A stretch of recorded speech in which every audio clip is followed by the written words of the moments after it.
So I think so far I haven't met anybody that wasn't interested in viewpoints. So we could carry the show, me and you. I hope so. Yeah, we got this. All right, so I'm booting it up now. I think it's already playing. Usually a little bit of delay.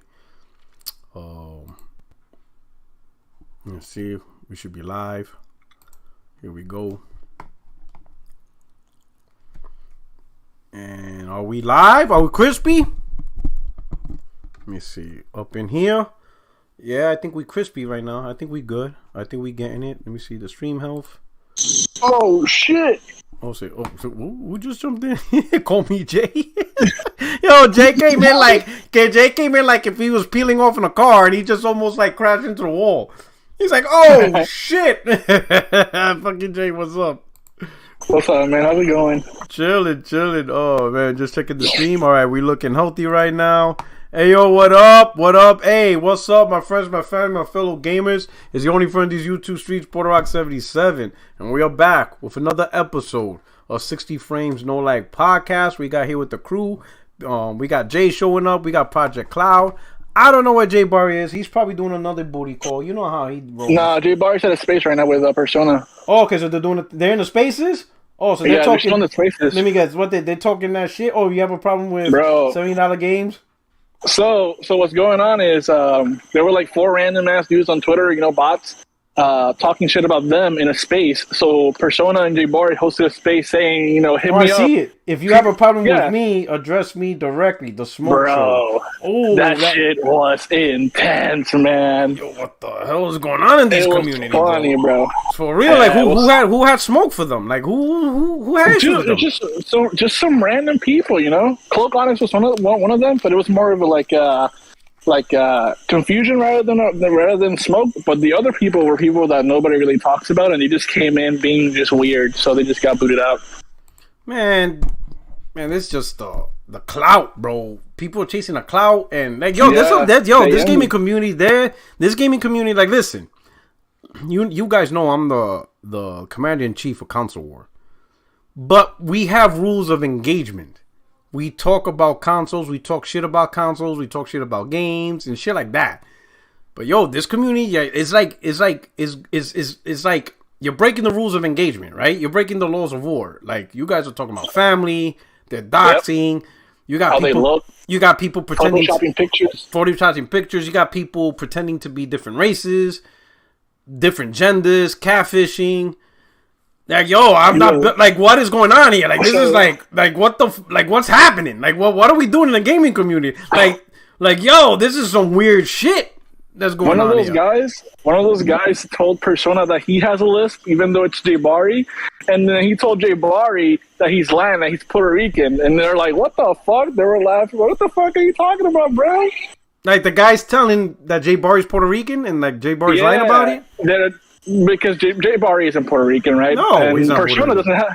Yeah, and Persona doesn't have a fucking list. No, it's Barry. It's Barry the one that has a list. Right. Like what is going?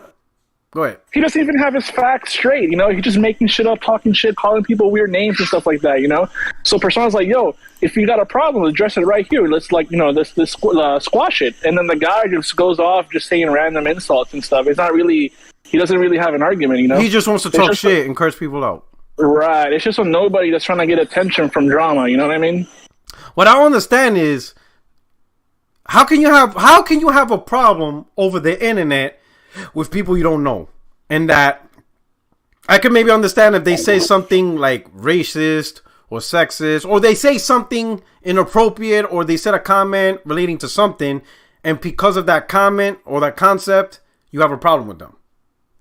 I would totally get that, right? Like you say some stupid stuff like, oh, women belong in the kitchen, or some weird stuff. You're like, wait a minute, that's a stupid view. I have a problem with you with that weird view. I got that. But other than that, what problem is there to have with another person over the internet that you don't even know?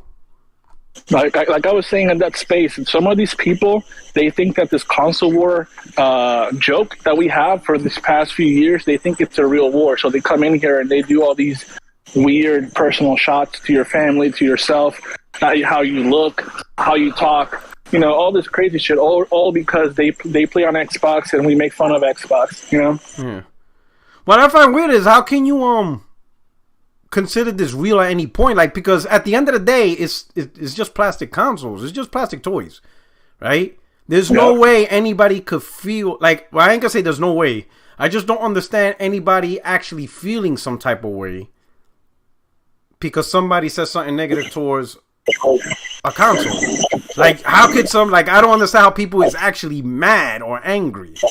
You know what I'm saying? Like I said, I reminded people of a tweet that one of these Xbox dudes actually added the CIA, FBI, and the U.S. Army.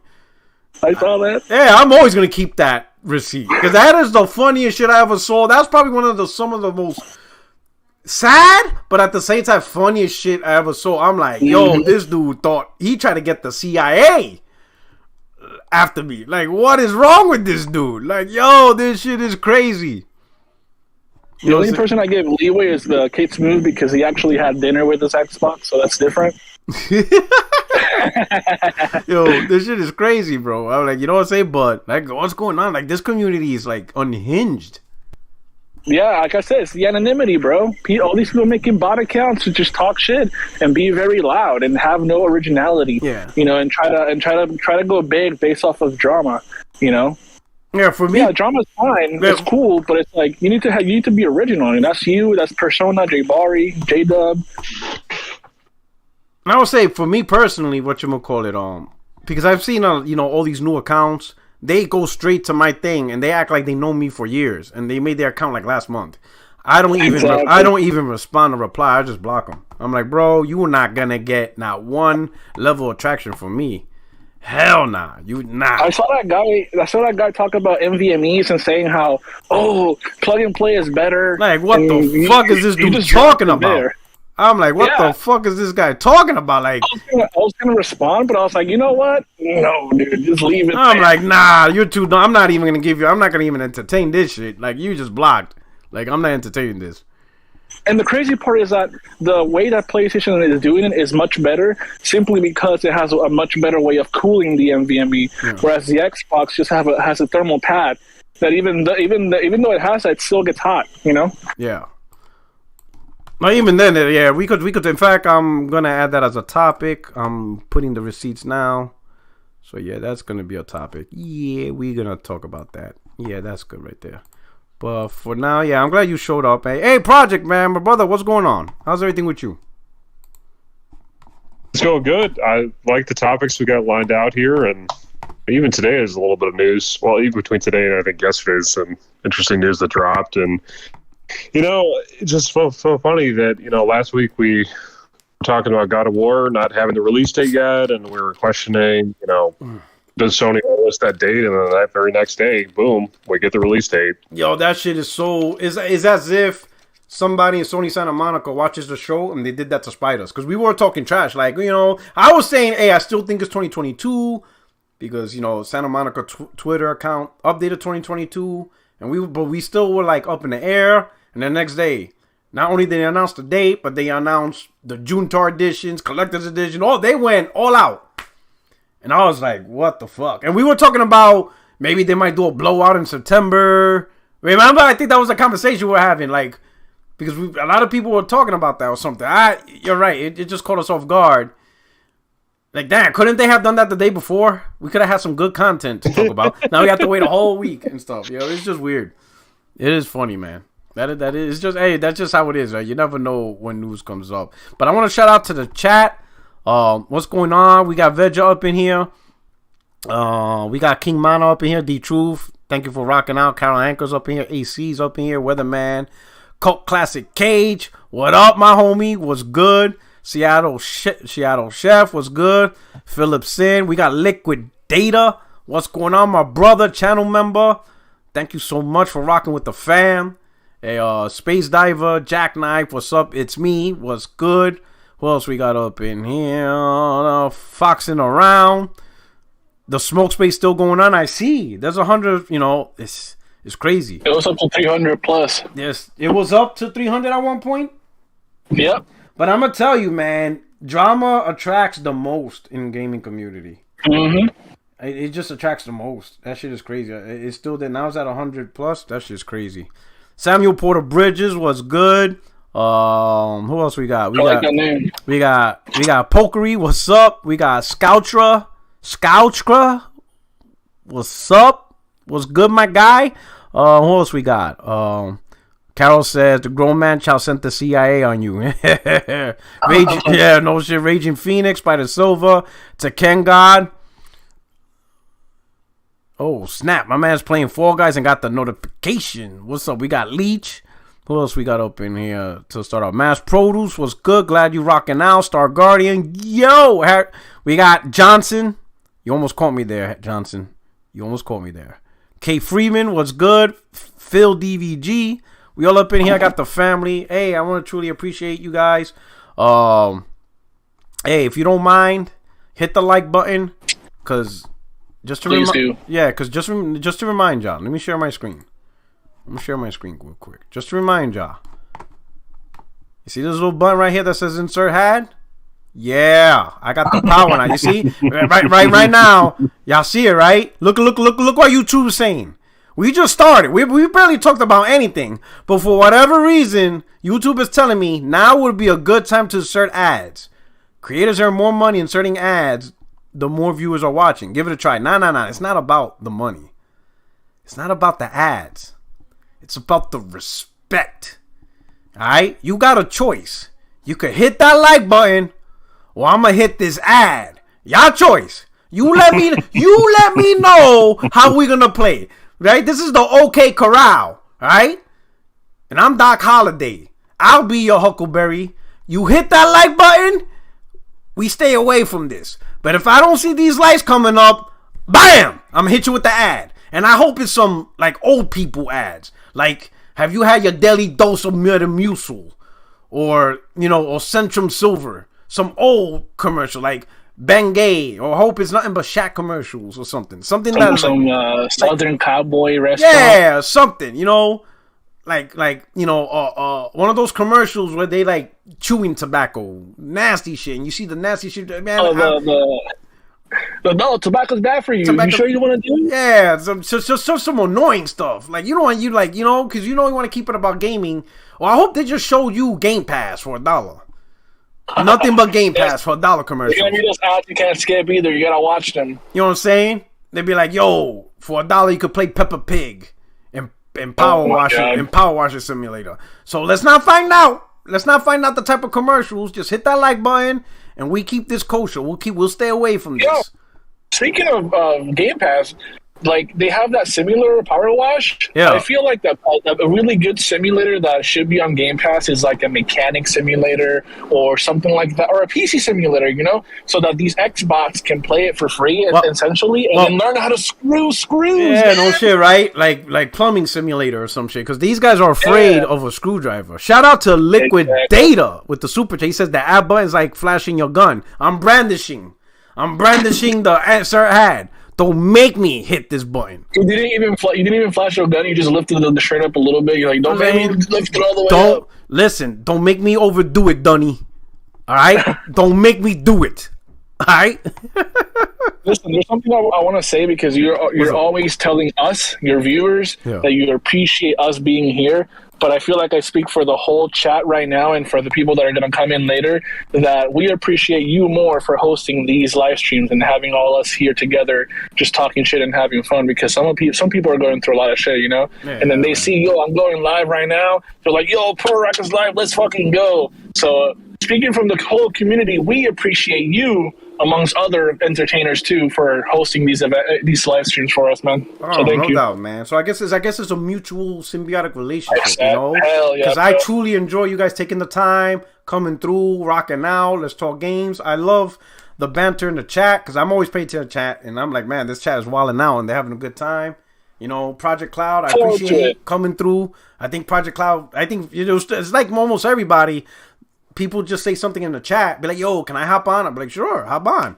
And I'd be like, oh my God, I'm going to hope the one day, I'm still nervous about the one day I let somebody on, because I'm willing to give anybody a shot to hop on. And then they come out and they say some stupid shit. I'm like, oh, time to get booted. You know what I'm saying? But I appreciate it, man. I'm just stuff, But hey, again, yeah, man. Like I look forward to it. I look forward to these streams a lot. So if I look forward to it, I'm pretty sure there's a lot more people in the chat that also look forward to it a fuck ton. So hell yeah. Hell yeah. Hell yeah. Hell yeah. That's what I'm talking about. That's that. At the end of the day, that's the true worth. That's the true value. Yep. Everybody coming through, enjoying the stuff. You know what I'm saying? I'm glad. I'm really glad that everybody's enjoying the content. I'm glad we can all get together and enjoy the topic and stuff. So we're going to start with the first topic. You know what I'm saying? We're going to come through. The Ruhan, my brother. Yo, Ruhan's been down for the longest. I remember Ruhan was probably like one of 7 people watching me. Yo, I had like 7 viewers in my dog shit channel. And he was one of them. Like Zaire was one of them. And I think Zaire didn't even watch it. I think he just turned on. I think he just logged on and let the screen run. That motherfucker. Shout out to the Godfather Zaire. You know what I'm saying? Yo, but let's talk about the first topic, man. This topic came back hard, bro.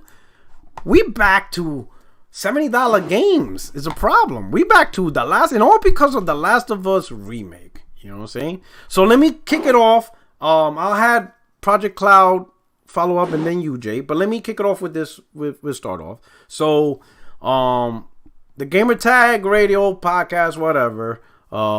They had a little podcast talking about part of the topic was Last of Us remake $70, and Paris has an opinion that, why is the Last of Us remake worth $70? He don't think it should be, but he's like, somebody convince him on why he should spend $70 Last of Us remake. All right, so that's his thoughts on stuff like that.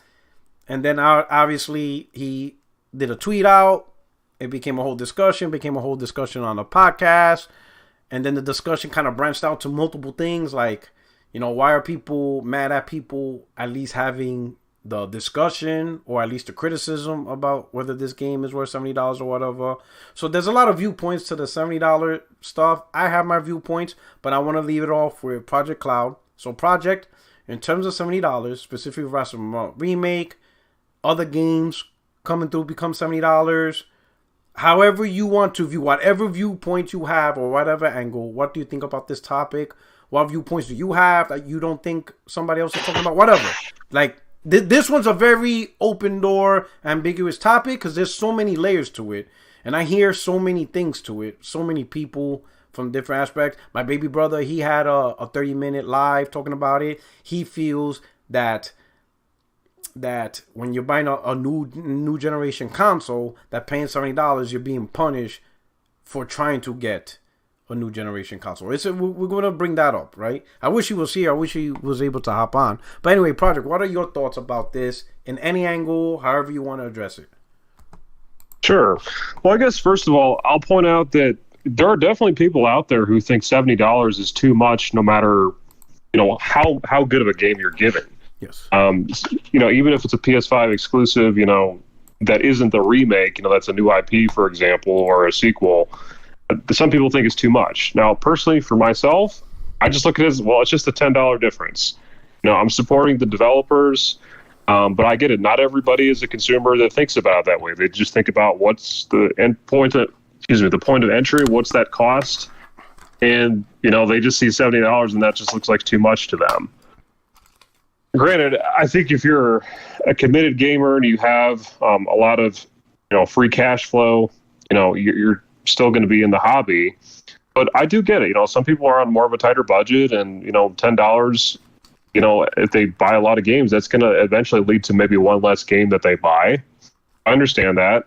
Then again, there's the Game Pass argument that you just bypass all of that and just spend what's basically two $60 games for a whole year. Me personally, I like the $70 price tag. I like supporting the developers, and I think it makes a lot of sense for the new generation to do this. And plus, when you consider the games continue to cost more and more, like they can't. Granted, would developers still be fine? In fact, even some of them are still doing $60 titles. But hey, let's put that inflation money in there somewhere, right? Yeah. Oh yeah, look at gas, right? Yeah, exactly. Okay. As far as Last of Us Part 1, I know there's people that say, it's just a cash grab. It's funny to me that people are saying that, and all we've seen is a trailer so far. And I think if you have a really good TV and you look at it in 4K resolution on YouTube, it looks absolutely stunning. If you really pay attention to the detail that's in there, it really does exceed even The Last of Us Part 2 noticeably, I would say. But there actually was a tweet that came out from one of the animators on this game. It's Robert Morrison. He said in his tweet, it's just a cash grab. When he's responding to this, he says, actually, it's the most meticulously built and crafted project that I've ever seen or been a part of in my entire career. The highest level of care and attention to detail possible. And that's what I would just say is that's actually the correct rebuttal to the people who say it's just a cash grab. But if you still insist, yes, it's still a cash grab, maybe remakes aren't for you in general. Okay. I'll just say it that way. Good point. And if that's your position, at least it's consistent. But if you're somebody who's like, Resident Evil 2, you're like, yeah, that's the remake we need, but this Last of Us Part 1, we don't need that. I'm not seeing any consistency on that. We're talking about survival horror games. Yeah, I understand. One was from maybe a generation or two earlier than Last of Us Part 1 originally came out on PS3. But still, I mean, this is an acclaimed game. It's getting remade. It's using, super high-end technology on the PS5. It's the next level Naughty Dog title. So, unless my position also is, unless we see the title in action, we see the reviews, you get to play it in your hands, like, why are you complaining right now?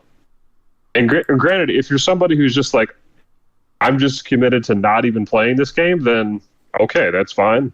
Why do you even talk about it? $70. Yeah, why do you even talk about it? Exactly. If you're not even interested, do you even have a PlayStation 5? 2. Yeah, exactly. Yeah. Okay. All right. Great points. Hey, Jay, what do you think about this? And I will say that I will preface this because you talk from the perspective. I'm assuming from the PC gamer. More or less, yeah. So I could see maybe from your side because on your side, all right, the things that PlayStation gamers are enjoying, technically you've been enjoying that, like the native 4K resolution, ultra, hell, even better than what consoles do, and you guys pay $50-$60. Yeah, but I come from a console perspective as well because I've been playing on console for all my life. Okay, but like now I'm on PC, so I get you.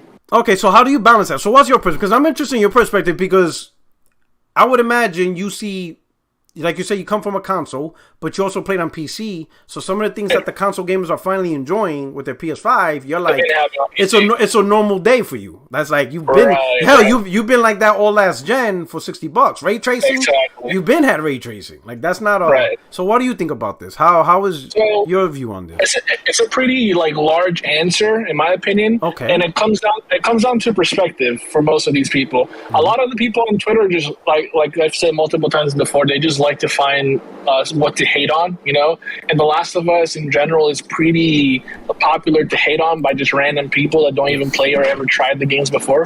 You saw it with The Last of Us 2, you saw it when they remastered The Last of Us 1 for PS4, and now you're seeing it again with this remake, right? Mm-hmm. So I agree with I forget his name, I'm sorry, the other guy that was talking right now. Project? Yeah, with Project Cloud, exactly. I agree with him to an extent. I disagree with the part that he compared it somewhat to the Resident Evil 2 remake, simply because the Resident Evil 2 remake is a completely different game from what the original was, right? So that's easier to see majority of people being like, yeah, sure, here you go, take my money. Whereas The Last of Us, although it looks drastically different, and it'll also play somewhat drastically different due to it using The Last of Us 2 gameplay, and some enhancements on The Last of Us 2 didn't have. I would still say it's up to the perspective again. So if you're someone that can't really afford a lot of games, right, you're not going to buy it day one. So, but there's a lot of people like he said he wants to support the developers, and to add to that, I know that a lot of developers are doing the whole $70 thing. That it's not just Sony; it's also Ubisoft and Activision. So when he said support the developers, I agree when it comes to PlayStation, maybe to Project Red or CD Project Red, but to someone like Activision or Ubisoft, they haven't really warranted you paying $70 for their games, because most of the games that they put out have been kind of low budget, not low budget, but low quality, very buggy, very repetitive. Like Madden, for example. Right. So when you they pay still haven't showed $70 anything on why Madden $70 this gen. Exactly. When you buy Horizon Forbidden West or this remake, right, or Spider-Man, you know that you're going to get. So when you bought the PS4 games back then, you were like, I should be paying more for this, and now you are. So you should be fine with that for the most part. And the other perspective, which is from someone that doesn't really have a lot of money to spend on gaming, right? Something that is very it's been happening more and more nowadays is prices are going down really quick on games. So a game is out for $70, and in like 2 months it's already down to like $40 on a sale or even more. So all you really have to do is wait. You know what I mean? On PC, I don't really have to wait. If I want to buy it for cheap, I can buy it on a different website. Yeah. Or if I really, really like the game, I'll just buy it straight from the developer. Or you could just pirate it.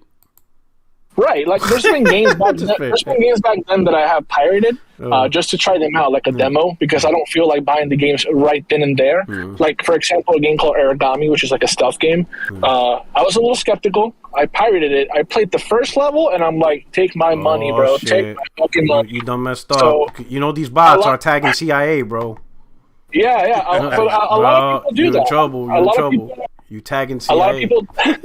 A lot of people demo games just to try them out, and then they just go out and buy them. So again, it comes out to perspective. You know, if you have the money and you really want to support, and you think it's worth supporting that studio or that company like Sony, that have shown you that they put out consistent AAA, even 4A quality, you know, games, then go ahead and do it. But if you can't do it, you still have a bunch of other games to play, including free to play, so you can wait and then buy it later. Or if you want to be the outrage crowd, speak. The only way you can really talk to these companies and developers is with your money. So don't buy the game, and see if you and the other group of people that are outraged are big enough to cause them to be like, okay, let's just go back down to 60 because all these people aren't really digging the whole $70 price. And I doubt it's going to happen, because collector's editions are selling out and they're going for $200, $100 and something dollars. So people want to support and want to buy these games because they feel like they're getting way more value than $60, you know. And if you don't feel like that, then just wait a few months. There you go. Okay, so joining on the crew, man, my boy Craig and Cloak Onyx. Thank you, gentlemen, for joining. Right? Hey. You know what I'm saying? So the topic is $70. So in case you missed it, if you didn't hear what I said, just so obviously it comes back. So we'll start off with Craig. Give me your viewpoint on the whole $70 topic. It's very divisive. It comes from many angles. I heard people, you know, obviously there's people who support it because if you want better product and better games, you got to pay for it. There's also arguments of people saying, but it doesn't make sense because on PC, you get the same graphics or even better graphics, and you don't see PC gamers paying $70. You also have people saying it feels like a tax for just simply wanting a better game, meaning you buy a new generation console, but now you have to pay for it because now they added a $10 tax. You know, there's so many different angles to it. What is your angle? How do you feel about the topic? Address it in any which way that you want. But from the viewpoint of the $70, what do you feel about it? How do you see things are? It's only a problem if you're broke. We should be paying close to $87 for games. God. And the PC community, I'm in that. And hold on. Waiting one thing, Craig. Craig pulled the Dave Chappelle with that girl be like, hide the money, y'all. There are broke people around. Oh, God damn, Craig. If you're broke, I mean, it's hide the money, y'all. Hide the money. I don't see why it's okay, go ahead. I don't see why it's just not that big a deal. We went every generation. There's a price increase, and and whether they understand this or not, everything around you is going up. So you just need to. You got more problems. If you have a problem, and nobody owes you any explanation. I think Isaac Asimov said that the universe does not owe you or me explanation. So if you don't want to pay $70, just simply wait. That's what I just did. I bought a GPU on Amazon because I waited and I waited and I waited. I didn't go out there and pay $1,400. I paid, I don't know, I'm paying like $65 a month for 5 months for my new GPU. Okay. So you have to wait. And the consoles are fine that's what I'm saying. You decide what ecosystem you want to be in, and then you play. But these are the same broke people that are walking around with iPhone 75. They're walking around with the latest Android phones. They're driving Lexuses and all kind of Teslas. They're buying $900 TVs. I just saw people today on my Twitter timeline bragging about buying something called an LG C1 for $800. But you're complaining about $70 games. You got 100 Game Pass to use. You have HOTAS joysticks. You have headsets. You got 10 of those. Shut up. I mean, just literally shut up. There's nothing more to say. Just don't buy it. Grow, be a man, solve the problem. Don't buy it. Somebody was talking about The Last of Us being $70. If you wait 6.5 weeks, it'll be Black Friday. That game will probably be $39.99. All you have to do is wait. Let's see if you have enough discipline to do that. The rest of us, we're going to buy it day one. There is something about being an early adopter. You're going to pay more. That's just part of it. You will pay more. The people that bought the foundation GPUs, those 2080s that came out, they paid what, $1,300, give or take, when that thing came out. So if you bought the C1 TV, the LG C1, the one everybody brags about, that 48-inch TV just 2 months ago was $1,200. It's down to $799. If you waited, you can get a better deal. But it's just I'm tired of it. I hear people talking about, well, the movie theater this and the video game companies, they make all this money. Microsoft is $1 trillion company. How come they don't give their Xboxes away for free? That's your mentality. They didn't get to be $1 trillion company by giving shit away. You know, you're going to pay for it. So Sony is $1 billion company. How come they just won't give their PlayStations away? It's just grow up. At this point, you just have to grow up. If you're upset about $70, you got bigger issues. Okay. And I hate to see what your bank account looks like. It's a hobby. It's an expensive hobby. Just like if you into drones and drone racing, that's an expensive hobby. I follow guys on Twitter that do hang gliding. It's a hobby. They don't get paid to hang glide, but it's an expensive hobby. Some of them use gliders, planes. You know, I'm sub to them. It's an expensive hobby. You don't hear them complaining about it. You either have enough money to participate, which is the problem. You have a group of people that have grown up entitled who feel like they should be able to participate in everything and that the world should adjust to what they want. It's not the way the world is. Shout out, rest in peace, Kevin Samuels. The pressure is made for shoulders, not hips. You know, so if you're worried about your hips, you got other problems. That's pretty much as far as somebody games on PC. Yeah, look, if I want to wait 3 to 4 years, you know, so that's a fact. Yeah, Horizon Zero Dawn came out in 2017. I played it on my PlayStation. Yes, I mean, it came out, in 2020 on PC. Yeah, it looked better. Sony supported ultra-wide monitors. I thought that was great, but how many people have ultra-wide monitors that game on PC? It's a very small percentage, right? Very small. Just then you go to most people that game on PC are playing at 1080p. Most. That's the vast majority. It's over like 62% are at 1080p. Still 56. 1080p. So you have to remember that the minority is in 4K. Yeah, you'll hear people online, I got 4K. Well, what's your refresh rate? 60. You know, it's not like they have 4K 165 hertz monitors. Just to me, just have to shut up and make more money. Because if you're complaining about a $70 hobby, you got bigger problems. I mean, you just have bigger problems. And to me, I've heard people talking about it. I heard Paris talking about it. That dude's driving around in a Tesla. And he's upset over $70. Just, get the F out of here. It's BS at this point. Okay. All right. Hey, Cloak. I know you're still muted. Yeah, I'm here. What's going on, my brother? Not much. Right. Hey, so let me get your opinion. However angle you want to tackle the $70. I know you hardcore PC Master Race, so I'm really interested in your perspective. Because Well, so let me get however you want to talk about this topic. Let me get your angle on the $70. I think it's at a different. I think this is how people are arguing is at a different perspective. I don't know. I didn't. I know that Paris and I were talking today within a space. Okay. But what I do know is that how I put this, it's at a different perspective. So with it being $70, I don't really think it is actually I don't really think it's actually about like being $70. I think it's the fact that it's like we got in The Last of Us.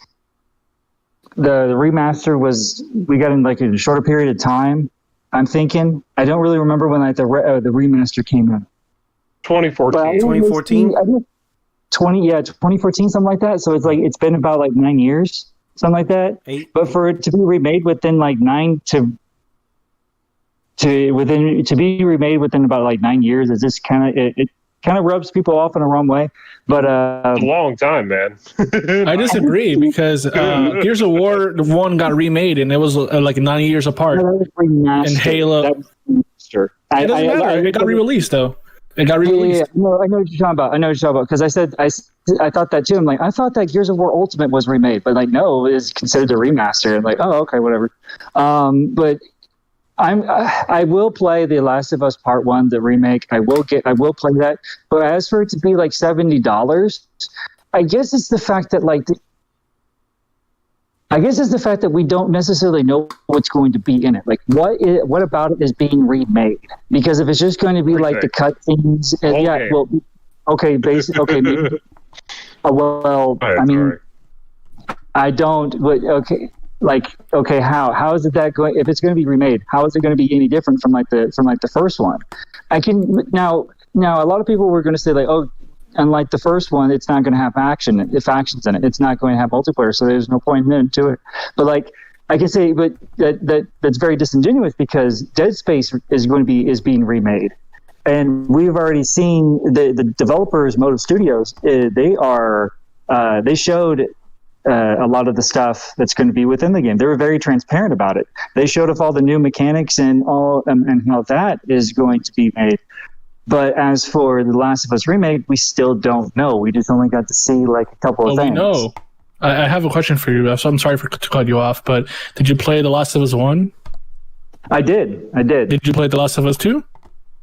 No, not all of it. Did you saw gameplay? Okay, but you played it then. Okay. I saw some gameplay, but I played a little bit of it. Okay. So from the first game to the second game, gameplay-wise, not graphics, did you see a huge difference? Animations, things you could do? I mean, yeah, there were some animations in there, but like for that to be, I mean, it's going to be The Last of Us 2, but better in terms of gameplay. A lot of people were telling me about that, but when I think of a remake, I think of something like really drastic, and I think that's where people are getting off at. Is it's like can like for example, can Halo be remade? Yes, it can, but at the same time, nobody's going to want it. I guarantee you, the Halo guys are not going to want it. I disagree. It already got remade, though. Well, so I'm talking about like Halo Combat Evolved and like they got remade. No, they didn't get remade. They both got remade. Yes. If you played Halo CE Anniversary on the 360, that's a remake of that's not the first game. That's a remaster. That's a remaster. It looks drastically better, different. In between. It's in between. If you play Halo 2 Anniversary Edition, it got remade. The graphics don't look anything like in the first release. Same thing with the Gears of War 1 remade. The character models, the graphics, the lighting, everything got remade from the ground up. The foundation for those games are still there. I can go into Halo 2 Anniversary, the campaign and the multiplayer, and it looks great and everything, but I can still pull off the same glitches. I can still do the high jump. I can still do the trampoline stuff. I can still do all of that. But if there was being like remade from the ground up, like Final Fantasy VII Remake, then I couldn't do those things. Yeah, but you're nitpicking with glitches and stuff like that. I disagree highly with this. That's like you say, like a remake. So if it's being remade, for it to be like a remake, it would have to be remade from the ground up, which I believe that The Last of Us 1 was remade from the ground up. I want you to look up gameplay from Halo 2 and then from the Halo on the Xbox One and tell me that it looks the same and it sounds the same and it plays the same. I mean, it plays the same, but in every other essence, it's a completely new and different experience that from the original. And you saw videos that Naughty Dog posted on Twitter showcasing the differences, at least graphically, between the first Last of Us and The Last of Us 2. And they've already stated as well that gameplay is going to be similar to The Last of Us 2. And us as gamers we've been gaming for decades now. We can expect it to be similar to The Last of Us 2, but with a few improvements, because that's what game development is about. You make a new game with slightly better engine than before, with slightly better things than before. So it's just going to be The Last of Us 2.5. I have a feeling. In terms of gameplay, I have a feeling Naughty Dog is implementing whatever technology their future game is going to be. And exactly. I think this is one of their. I do think that. Yeah, one of their reps. This is one of their reps into. Yeah. Yeah, before they push those games, it's an early look at it's an early look. It's an early look at the early look at the technology, and they're doing their practice reps with the Last of Us remake. I have a feeling that's one of the things they're doing. Yeah, I don't disagree. And those games will go to PC. There won't be a ton of differences. Again, you're going to have a, as they say in the PC community, a beefy PC to get everything out of it. From if they're going to support FSR 2.0, which they probably will. I've heard Spider-Man, when it goes to PC, they'll get that as well. So I can't wait for that, man. Yeah. So again, but the game's 4 years old. It's going to have the latest adaptive technology that AMD can show off. And people got to remember that's Sony's partner, and your partner wants to dance with you. So, and it's unfortunate. It's really unfortunate that you all are seeing the entitlement play out in real time. That's just the best way. You are actually seeing it play out in front of you in real time. So, like I said last week, this is what I was talking about. But there's nothing. Either I game on PC and on the PlayStation, and the PS5 is. It's literally, I mean, independent analysis has put it somewhere between a 2070 Super and a 2080. That's what it roughly is, and sometimes it's getting probably up to even better 3060. Yeah, which is fine. I mean, if we're getting this right now and we're just 2 years in, imagine what we'll be at in 28 months. Facts. So people just need to be patient with it. They're still working with it. The developers actually have to catch up, and now they talked about Final Fantasy today, where they just talked about the power of that SSD and how it's going to make the worlds, how they're going to build towards that SSD. So this is a third-party developer. I still think they possibly made a purchase, but that's just my opinion. This is a third-party developer that's going to start unlocking what they can do with that PlayStation, with the vastness of the worlds and things like that, which is what Mark Cerny said during his ASMR speech that he gave, so I just have to wait and see. People got to be more patient, and I know it's difficult, but it is what it is. All right. Hey. Yeah, and you no, go ahead.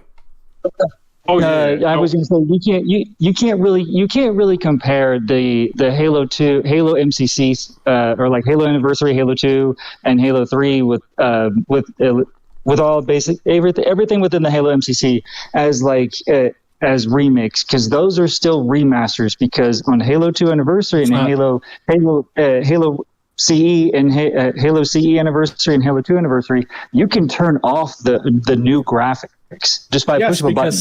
Yeah, they can do that. I know that the engine is capable of doing that. It doesn't change the fact that if you didn't have that feature, it's still a remake. It's still a remake of the game. A remaster is for example, on the PlayStation 3, they took Silent Hill, Splinter Cell, God of War, the PS2 ones, and Silent Hill HD. That's a remaster, because you're just upping some things up. A remake is when it looks drastically from the original, which Halo CE Anniversary and Halo 2 and Gears of War 1 Remastered look like. They're remakes. Yeah. And to shout out to Hip Hop Gamer, who went on multiple podcasts months ago, and I'm just paraphrasing him. He did say this is the generation of the remake remaster. Now, that man's information has been spot on from the jump, and he's not misleading people. That's exactly where we're at right now. Now, that will change the further we get into the generation, but they know that they can get stuff greenlit because of Shoot Fire. like the movie Top Gun that came out. There's people wanted to go back and enjoy that character again, and people are going to repurchase Final Fantasy VII and all that stuff that's coming out. This, for Sony, so they know what they're doing, and it's okay to not like what they're doing. But if you're not going to put foot to ass and say, "Hey, look, I'm no longer participating in the ecosystem," I just roll my eyes at that point. So. Another thing too is that I'm just one man. As big as The Last of Us is as a franchise, there's still new people coming into it every single day. And there's people that only played The Last of Us 2 and they want to play The Last of Us 1. And just like some of us don't want to go back and play an old ass game that might look alright. Like people I'm hyping KOTOR and people never got to play it. And they're like, "Oh, you think I should go play it?" I'm like, "No."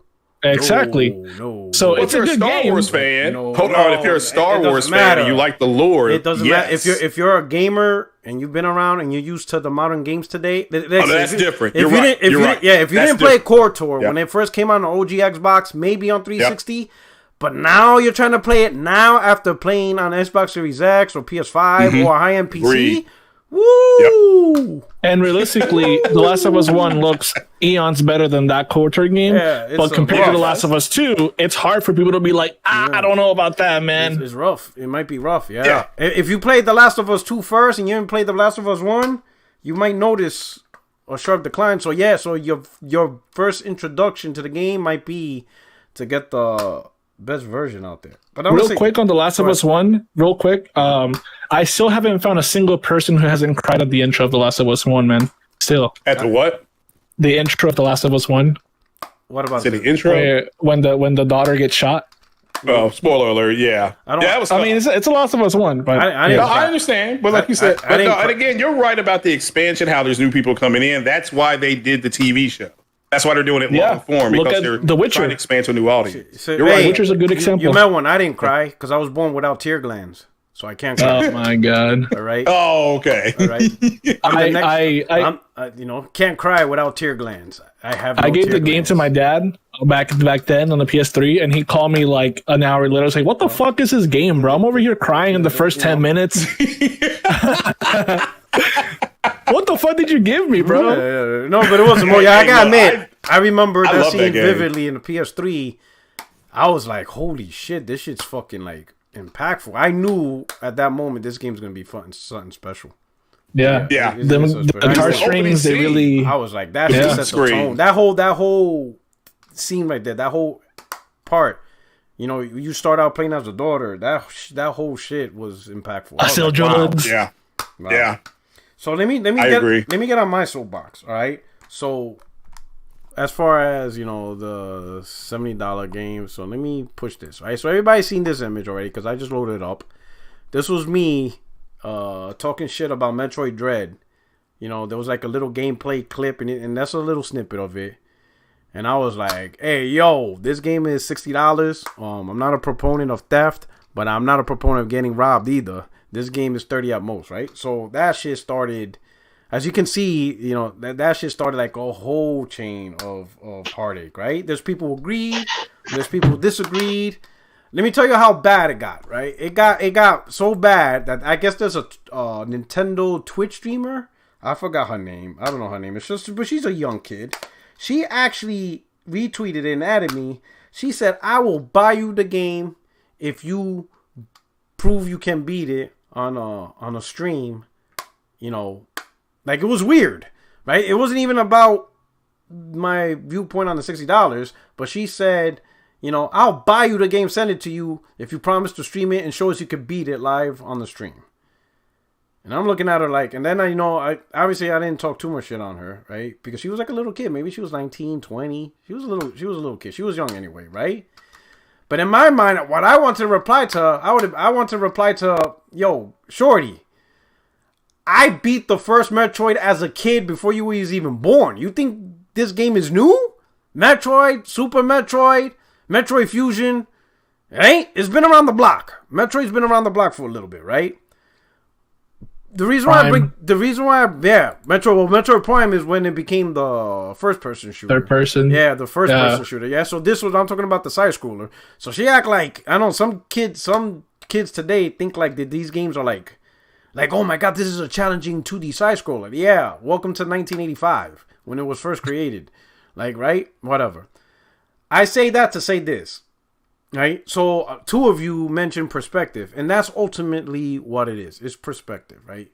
When people look at products, the price of the product is valuable to you. I think the main issue I have with the conversation of $70 is that a lot of people are talking it from the perspective of them trying to force you into agreeing with the $70, right? When I made this tweet, I said it from the perspective of how I said it. Like, I'm not getting robbed.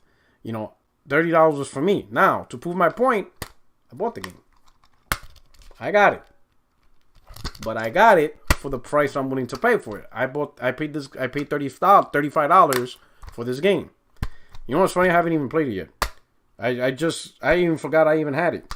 But end story is, though, I paid what I thought was valuable. Other people did pay $60. There are people today that will go out and pay $60 for this game today, right?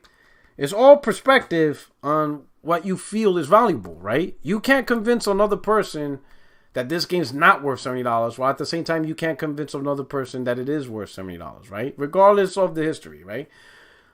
Where I have the issue is just two things. Number one, when Paris was talking about on his podcast, you know, right here in this podcast, right? He was challenging people to try to convince him on why he should buy this $70, you know, game. And to me, that's a loaded question. Because that's like me asking people, convince me to pay $500 for an Xbox Series X. And the reality is you're not. Because what I expect from a console that Xbox Series X does not deliver. So it's a loaded question. There's no way you're going to be able to convince me to spend my money on something when I already know it's not worth it. So Paris asked a loaded question. Listen, we all know the games. You know, Naughty Dog did a full-blown remake. We've seen a couple of snippets, the animation, stuff like that. We all know. You already know what the game is about. So why are you asking people, oh, convince me to what? No, they don't need to convince you. If you don't want to buy the game, don't buy it. If you don't feel, just like I didn't feel Metroid was $60, if you don't feel The Last of Us One Remake is $70, then don't buy it, right? Facts. That's it. Just like I did not feel Metroid was worth $60, but I didn't go out my way to ask people to convince me to pay $60 because they're not. You're not going to be able to convince me. I personally waited for the price I was willing to pay for it, and I got it. Other people who wanted to play it that day, and the real answer is the $70 price tag applies to people who want to play these games day one.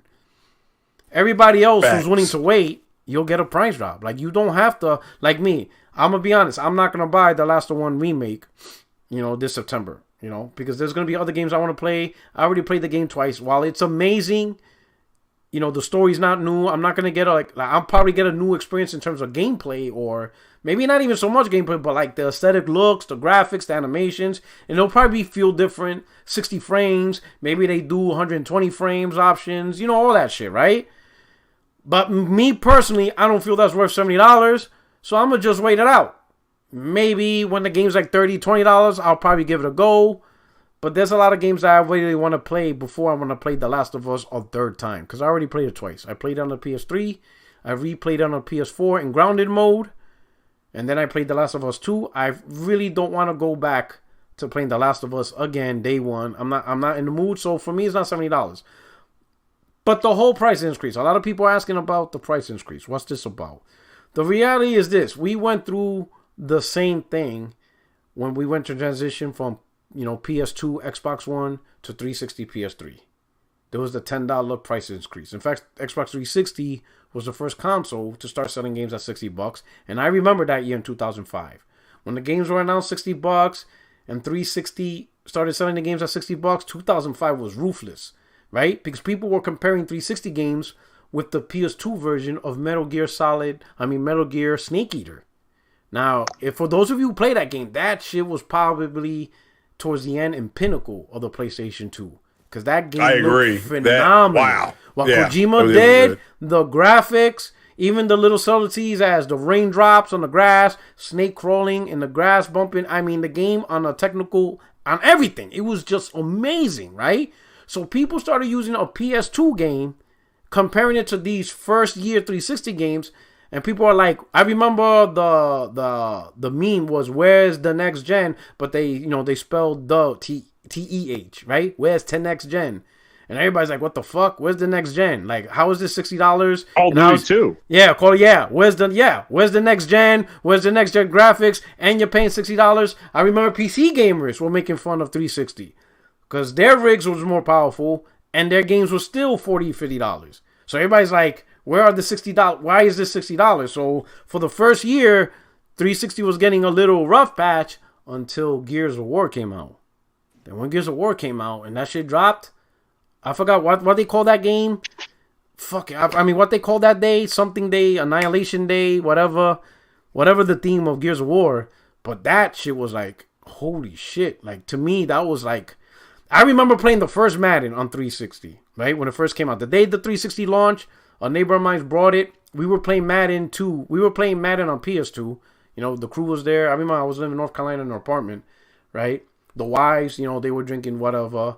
And the dude came in. He was like, yo, I got a 360. And everybody's like, word. I had an HD TV. It was 1080p. So he got the cables. We plugged it in. Whatever, blah, blah, blah. He's like, yep, I bought Madden so we can start playing Madden. And I'm like, cool. We're going to play the next generation Madden. Boy, that shit was trash, bro. We were like, man, get this shit out, man. We're like, man, we're going to play we're going back to the PS2. The animations was like rigid, like the players were robotic. Graphically, like it looked colorful, but the players weren't smooth. Like obviously the game needed some love. It obviously the animation, the frame rate, it was like a little wonky. We were like, what the fuck? This thing is $400? Man, I remember my boy Paul, right? Paul, he was in the Navy, but he went to college. He used to play for Eastern Kentucky. So he's the one that taught me like the plays and the defensive plays, how to really use it in Madden. And he's like, he's like 280, 6'4". And I remember him.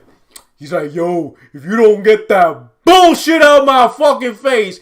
He like, yo, Martin, man, put that PS2 back on. We ain't got time for this bullshit. Yo, he was mad. Because it was bad. The first launch Madden was not good.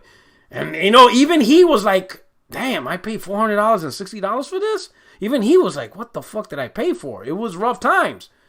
But over time, as the game started improving, started getting better, $60 just became the norm. So why did it become the norm? Why did $60 happen? Why did $70 happen? We all forget one thing, right? The people who make the games. When we get new hardware, and hardware has new technology, we expect the games to implement the technologies these hardware has.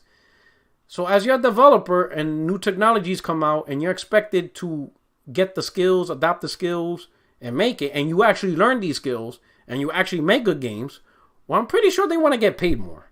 You don't want to get paid the same salary or the same whatever when you have more skills and more capability to make better games and whatever. I'm pretty sure as the industry grows, your skill sets grow, you want to get paid for it. And especially if you get good, like you're known as one of the top devs that know how to implement ray tracing and get it at a smooth 60 frames as compared to other devs that have issues and stuff like that, you definitely, hey, you got to pay me for my talent. I'm going to school or I went back to school to learn some new stuff, or however they learn how to game development, whatever they did to get themselves better, they want to get paid more. So we got to remember that aspect. Developers want to get paid more. So that's it. Number 2. You're right, because... Oh, sorry, go ahead. Yeah. So we'll start with there. How you guys feel about that? That the developers... How do you guys feel about developers? We expect new games to have new technologies and implement the new technologies while still maintaining quality frame rates.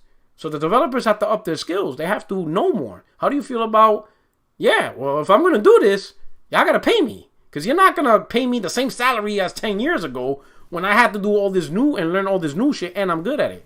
What about that perspective? What do you guys think about that from that perspective? I want to say something real quick because when I first got my 360, they had like little videos on the media player side of like developers talking about Halo 3 and upcoming games and whatnot. And I distinctly remember the developers saying how hard it was to basically upscale everything to the HD era because that's when the HD era started.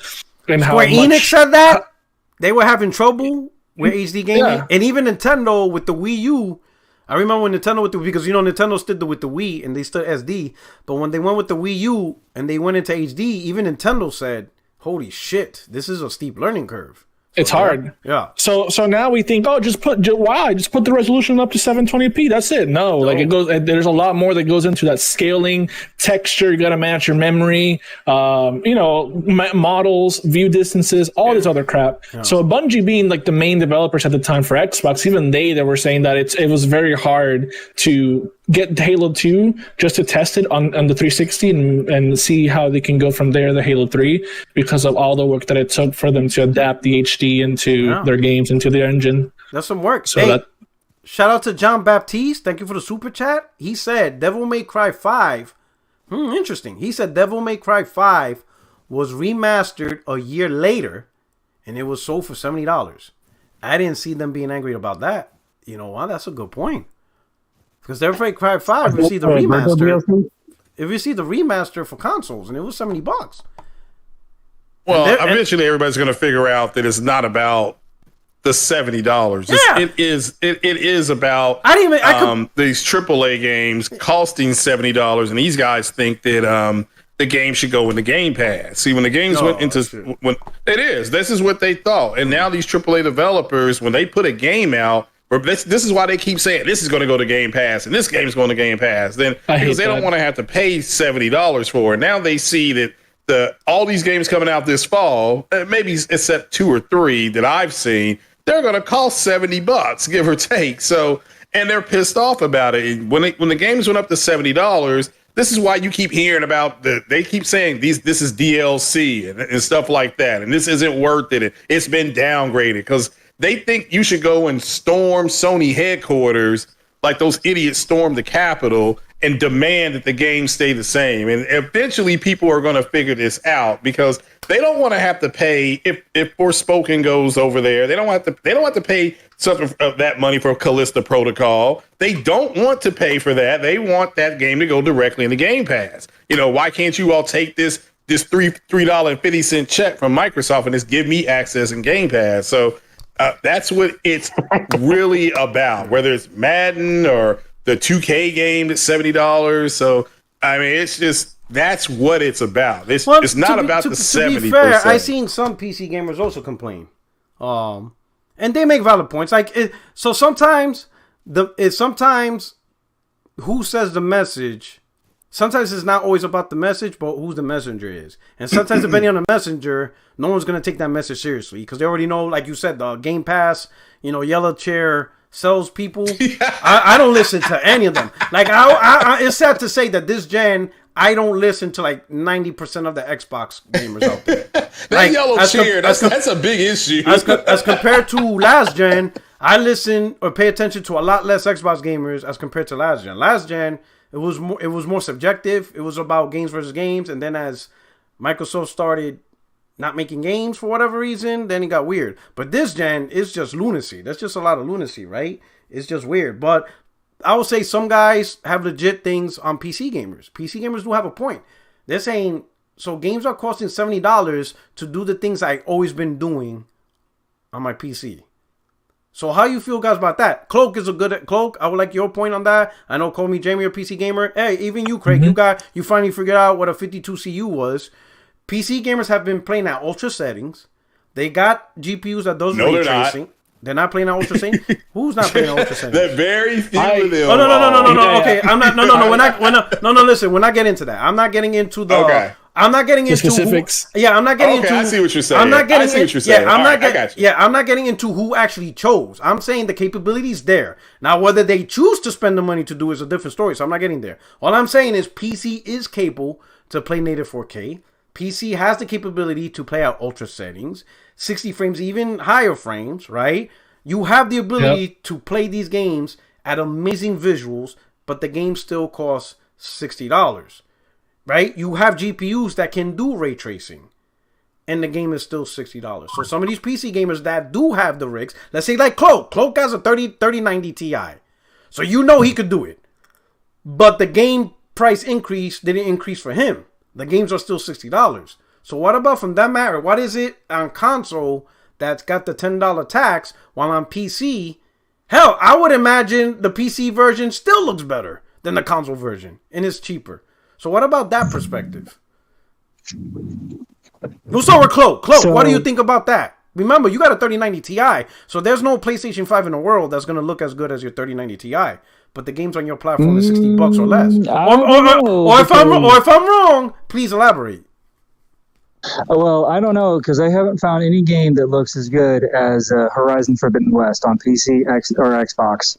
I love. Oh my! I really? Love that. So let me ask you this: for you play Zero Dawn on PC? Yes. So Horizon Zero Dawn. It looks no different. It looks no different from the PlayStation 5 version. Oh, I don't know, man. You're gonna get mad. Listen, hey, wait, hold on. Let me do a disclaimer. Let me do a disclaimer. All right. The words of Cloak Onyx do not directly reflect of Puerto77. So PC Nation, please do not burn down the house. Go to his house. He's one of your peoples. He's a 3090 Ti guy. It ain't me. I don't want to hear, on Puerto Rock's podcast, he capping, saying that a 3090. No, listen. I'm not. Listen to Cloak. He has a 3090 Ti with ultra cooled mineral oil dipped PC. He's the one that has his PC dipped in mineral oil. All right, not me. I don't got that. His shit is like, fucking like dry iced cool technology. So Cloak, talk your shit. So my challenge was to find a game that looks just as good and plays just as good as Horizon Forbidden West for PS5, either on PC or Xbox. And the only game I could actually find that would actually like mimic it at all would be Elder Scrolls V Skyrim. But I can't even get that far. I can't even get it to look that far or even play that good. And that's just with pumping it full of mods. Hey, let the people know what you rocking in terms of rigs. So that way, because they might challenge you. They might tell you a fraud. You got Zaire's $12,000 PC. That's what they're gonna tell you. Only the old school. Only the old school remember that. Only the old school. You lying eyes. Everything's fine in moderation. All right, hang on. Let them know what you're rocking. All right, I got my PC specs right here. So I have a Ryzen 5 5900X.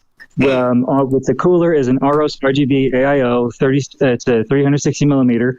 I also have 64 gigabytes at 3600 megahertz RAM. XMP is enabled. My motherboard is an X570 ROS Extreme. I also have 4 to 5 terabytes of storage. Then as for my GPU, I have a RTX 3090 Ti ROS Extreme, and my PSU is a EVGA Supernova 1000 watt 80 plus platinum. I also have my case here. It's a Cooler Master H500M. He has his shit dipped in mineral oil.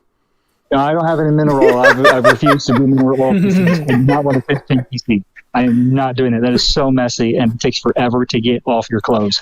But as for my monitor, I have a ROS ROG Strix 27-inch 4K monitor, and it goes up to 144 hertz. I also have a Philips 27-inch 4K, and it's at 60 hertz.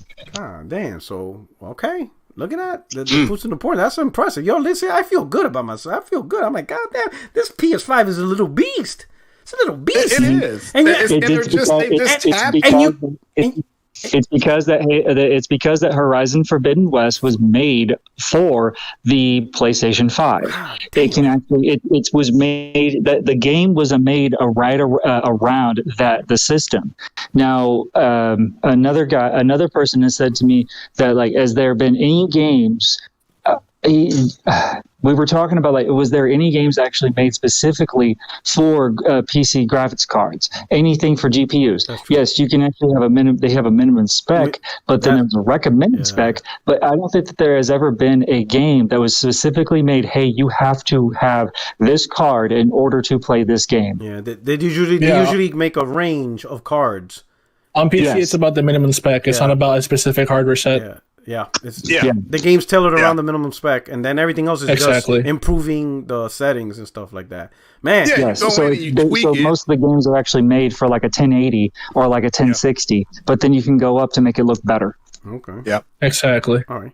One more point I want to make to $70 because I mentioned the developers.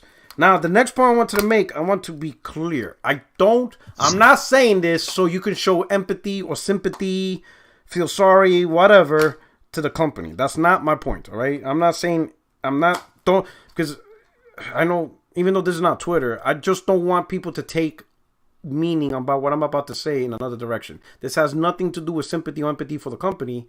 I'm just telling you the reality of how the world works. Is 1 + 1 = 2. That's all it is. There's nothing emotional about it, right? But with more technology, more implementations to make better games, all this fancy stuff, right? And obviously developers needing to get the skills and the capabilities, developing new tools and, compilers and all that stuff, that gets more expensive. That means the cost of games goes up, right? So the more costly development is, the more risk a company takes. Meaning there's a difference between at a time when games cost 15, 20 million to make and it fails versus a game costing 200 million to make and it fails. Two totally different metrics, right? So because the fall is that much greater, guess what companies expect? They expect the success to be much greater. And the only way they could be more successful, besides, more sales, is charging more for the product. You understand what I'm saying? So that's not to say feel sorry for the company, but that's just how the world works. If they're going to spend more money and developers want more money and if it all goes to shit, they'll lose more money. Well, they want to make more money. That's just all the balances and stuff like that. So I want to bring that point up, right?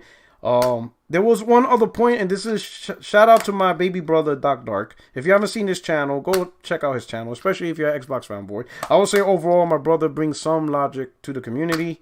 But he did say something specifically which I didn't agree with. I wish he was here. I'm going to talk to him, see if we could talk about it live, brother versus brother, something like that.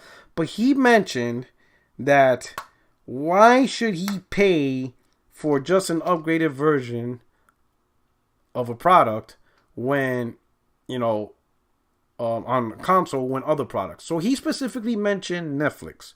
He says, well, I don't pay extra for the 4K, stuff for 4K shows, right? And the reality is he is absolutely... Yes.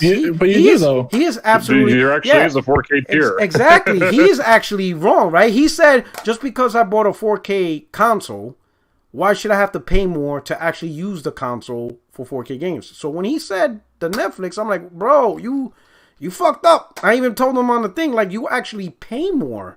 Yes, you do. Like, in order to get the 4K tier for Netflix, it costs, I think, $20 because that's what I pay. You have to pay for it. And the crazy part is every single content's not 4K. It's only what they made in 4K you can see in 4K. Yep. But the majority of the content is still 1080p, right? So with his problem, and there was a lot of people that agree with him. So for those people, for everybody to chat, let's look at this. If you bought a 4K TV, right? Let's say you go from 1080p TV to 4K TV. You bought the 4K TV for 4K content, for 4K imagery, right? Resolution. You have to upgrade everything. All the old shit that you had associated with your 1080p is no good. So the Blu-ray player that you were rocking, you got to buy a new Blu-ray. You got to buy a UHD Blu-ray player now. Because that 1080p player ain't going to work. I mean, it'll work, but you're going to see the movie in 1080p. If you want the 4K, you got to buy a 4K Blu-ray player. And then the 4K movies cost more than 1080p movies. If you got an Amazon Fire Stick and it's not the 4K one, guess what? You got to throw that motherfucker away and you got to get the 4K Fire Stick or the 4K Fire TV. I can add on to that too. And then the Netflix, and on top of that, the Netflix, you got to upgrade the membership. You can't rock 1080p membership no more.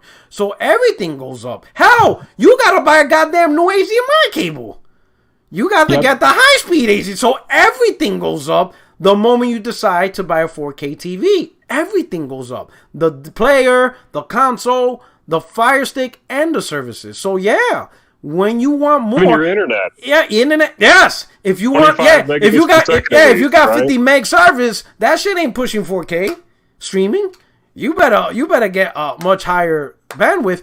Even when you go to the movies, you got the standard movie tickets, but you're like, nah, I want to watch that shit in IMAX. You can. Yeah. The ticket price is more, and it's the same movie, but the visual fidelity. So visual fidelity and improvements has always been more expensive. So when he said that, I'm like, wait a minute. Anytime you jumped when you went from DVD to Blu-ray, it was more expensive. Blu-ray to UHD, we always paid more for better looking stuff. So I didn't get his point. He lost me with that point. What do you guys think? Same goes for cable. Well, I used to work for Comcast back in the day, and I would tell them to say what they ordered, and I would tell them what they ordered, and they'd be like, I don't use enough of that. Why is my bill so high? Can you just take that off? And says, no, it's part of the package. Yeah. I can't do that. Okay. So like there's I don't know it's been changed so many times. It's just like what's in the package. Be like, well, yeah, why is the basic so high? Or what's like the standards? Or like my kid wants to watch Cartoon Network or Disney or Nickelodeon. Oh, the price for that is $150 because they added it to a different tier. Yeah. They added it to a different tier, and there's all these other channels that you're never going to watch. Yeah, it's exactly because they mixed it in with a whole bunch of bullshit that you don't give a shit. Yeah, I know what you mean. All right, is there any more on this topic so we can move on to the next one? I probably had something to say, but all right, go ahead, finish it off. Get your bars off. Spit them bars. Yeah, I mean, look, your bro is probably. It's almost like Microsoft entitlement. Like what Microsoft is giving. I mean, look, he's not. Are you saying they're poisoning my family? But you know what? I'm gonna have to go to Washington Redmond. I'm gonna be like, yo, Phil, stay the fuck away from my brother. They're gonna make a movie out of me. Stay away from my family. Where one man defends his family. You know, I'm looking in the mirror with a shotgun, and then my little nephew's like, Game Pass is coming. What can one man do to save his family? Phil, stay the fuck away from my family and your Xbox bullshit. You know. Yeah. So I'll say this. Out of fairness to the Xbox, I understand where you're coming from. Hey, Microsoft, they're giving you all these free upgrades to these games versus with Sony, you probably have to pay a bit more to get some of that, or in some cases with Sony, they kind of give you more. Like you had to buy more the Spider-Man Ultimate Edition or Game of the Year Edition, whatever it was, for those improvements. And I think your bros even talked about that recently, and he was just kind of like, thought it would be on the regular PS4 edition, would just be upgraded to PS5. So, hey, I get it. I like to have stuff free as well, but Microsoft, you know, look, they're competing by giving you stuff for cheaper or free. Sony is competing by giving you like max quality and a relative abundance of it, you know, with their first party titles for the cadence of release, you know, that they have. So, look, it's different ways of competing. You know, some people are going to be more attracted to that Game Pass model, or just having, in your case, for your bro, like he has a lot of older games he wants to go back and play, and he's getting all these resolution enhancements and, you know, basically applying a lot of PC-like settings onto older console games and being able to get a better experience on your current console. Like, it's really nice. You know, I'm also kind of in that same boat where I have a lot of older games I want to go back and play that I never have even played before. Okay.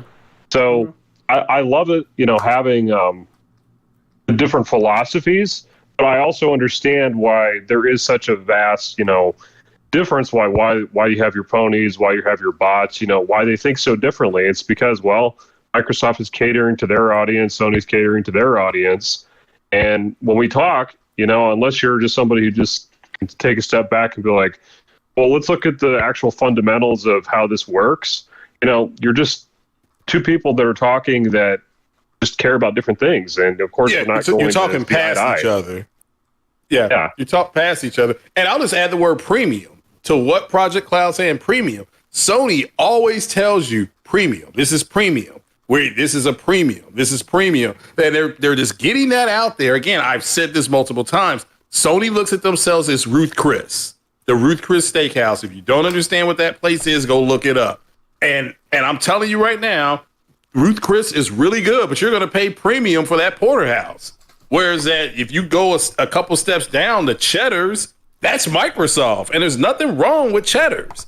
So, but it's a different quality. I'm not going to get the same service. I'm not going to get the same whatever. I'm not getting that. I don't get valet parking at Cheddar's. I get it at Ruth Chris. I'm getting a premium experience. And like Project Cloud said, and he's 100% correct, you have two groups consuming the same media differently, and each one thinks their version is the best version. But Microsoft is in last place, which means that should tell you something. They're in last place, and they're trying everything they can. So, which I think is fine, but it doesn't. The constant going back and forth is that's a dead issue as far as I'm concerned, because Sony. The whole problem was, and I talked to a friend of mine that runs GameStop, Sony's PlayStation was stuck out on boats around the United States. They couldn't get the stuff in. Now they're starting to get the stuff in, and you're starting to see PlayStation's gap widen against Xbox. You're going to continue to see that. So I agree 100% with Project Cloud. Microsoft is catering to their people the best way they think they know how, and Sony's like, well, we know our people are going to pay for this, because they pay for everything, right? So, you know, it's like when Kevin Feige was talking to Amy Pascal about bringing Spider-Man into the MCU, and Amy Pascal just flat said, well, more people will go see your movie if we put Spider-Man in it. And he said, Amy, everybody's going to go see our movies because everybody's watching them. So it was just kind of like, it doesn't really matter. It'd be great if he's there, but if he's not there, it's not like people won't go. It's unfortunate that it's gotten to this, but again, I keep seeing people in the chat, why do I have to pay? You don't have to. Nobody's going to come to your sorry house, drag your sorry ass out of bed in your dirty underwear with a gun and say, you better go buy this.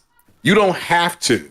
So stop pretending like you have to. Like Porter Rock said, you want to play it day one and you don't want to have to pay the premium price. Why don't you just man up and say that instead of hiding behind all this other bullshit that you say? Just say that. It's cool. People will respect you for being honest, but hey, I don't want to have to pay for that again. Then, like I said before, just wait for the games to come out. They'll come down, and then you'll be fine with it. And maybe somebody puts The Last of Us in that trial tier, but even if they do, that's the premium tier. So, another thing too is that because Microsoft is last place, they're more inclined to be enticing. So their strategy is to entice people into their platform, whereas Sony is just giving people more of what they want.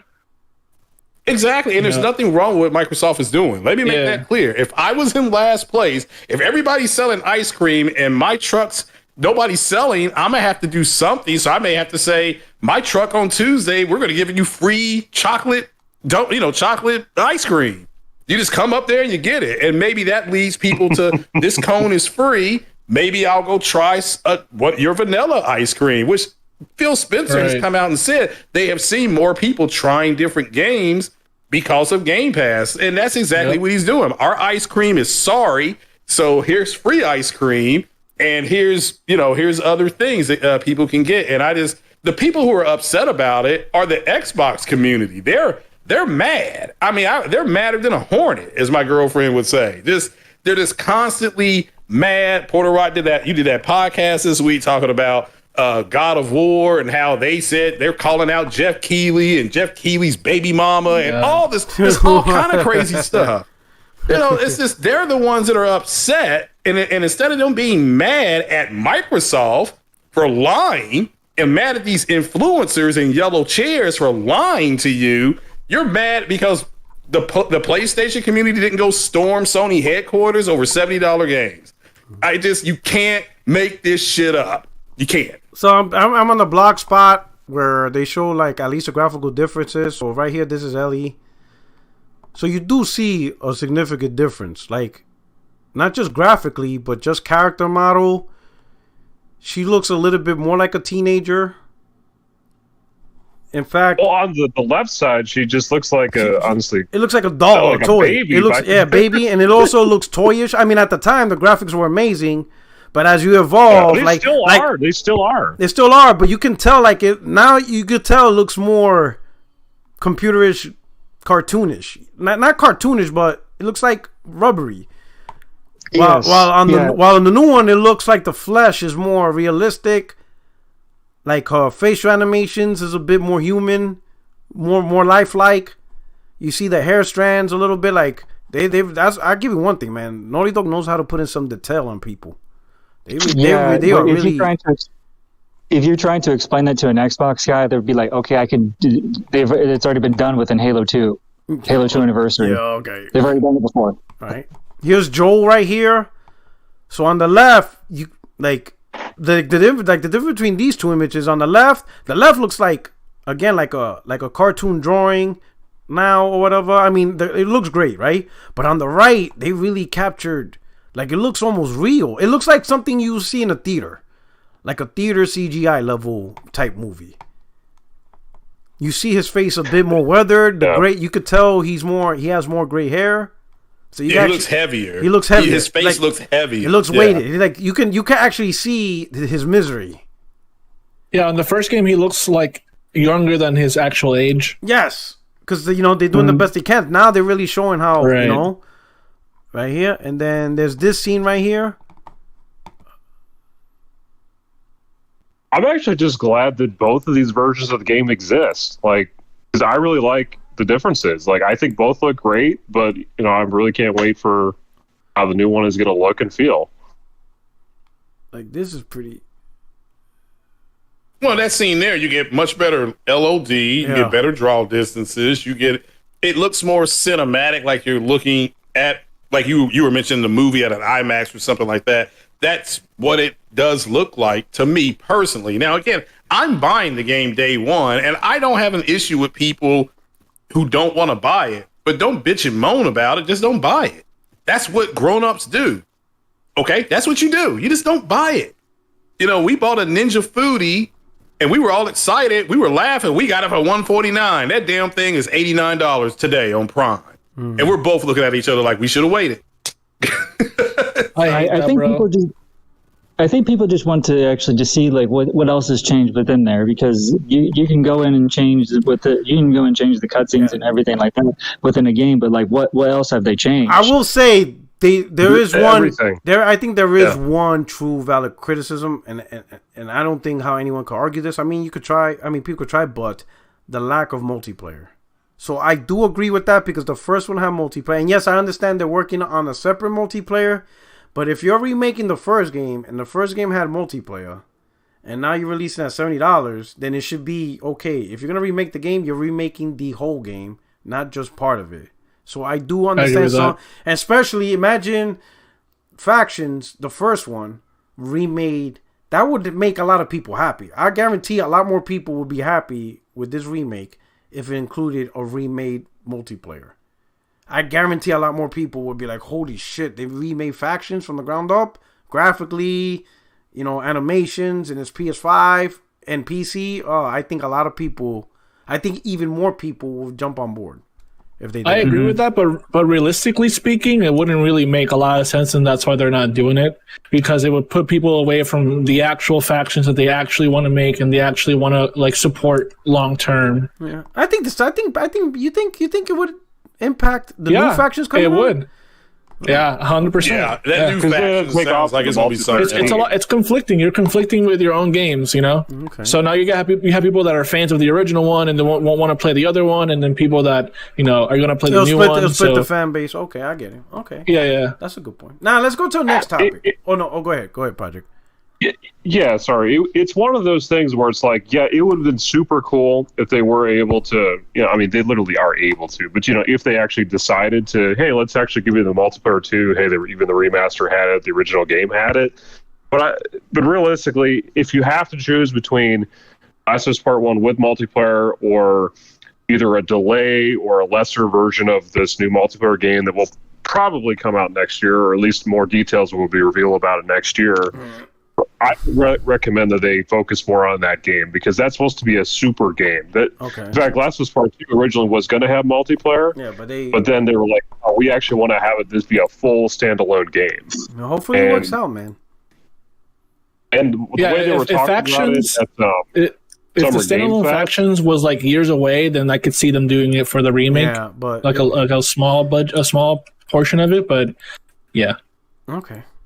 All right, let's move on to the next topic. So I have the image up of the God of War Jontar edition, and I remember not on this podcast, but I did a podcast. I did a live stream, right? And I mentioned that it kind of sucks that these collected editions doesn't come with a physical disc. It's just a digital code, right? And somebody in the comment section, after I read it, because I do read the comment sections after every video, and I try to answer up and stuff. Or at least, if it's a good comment, I give it a like and all that stuff.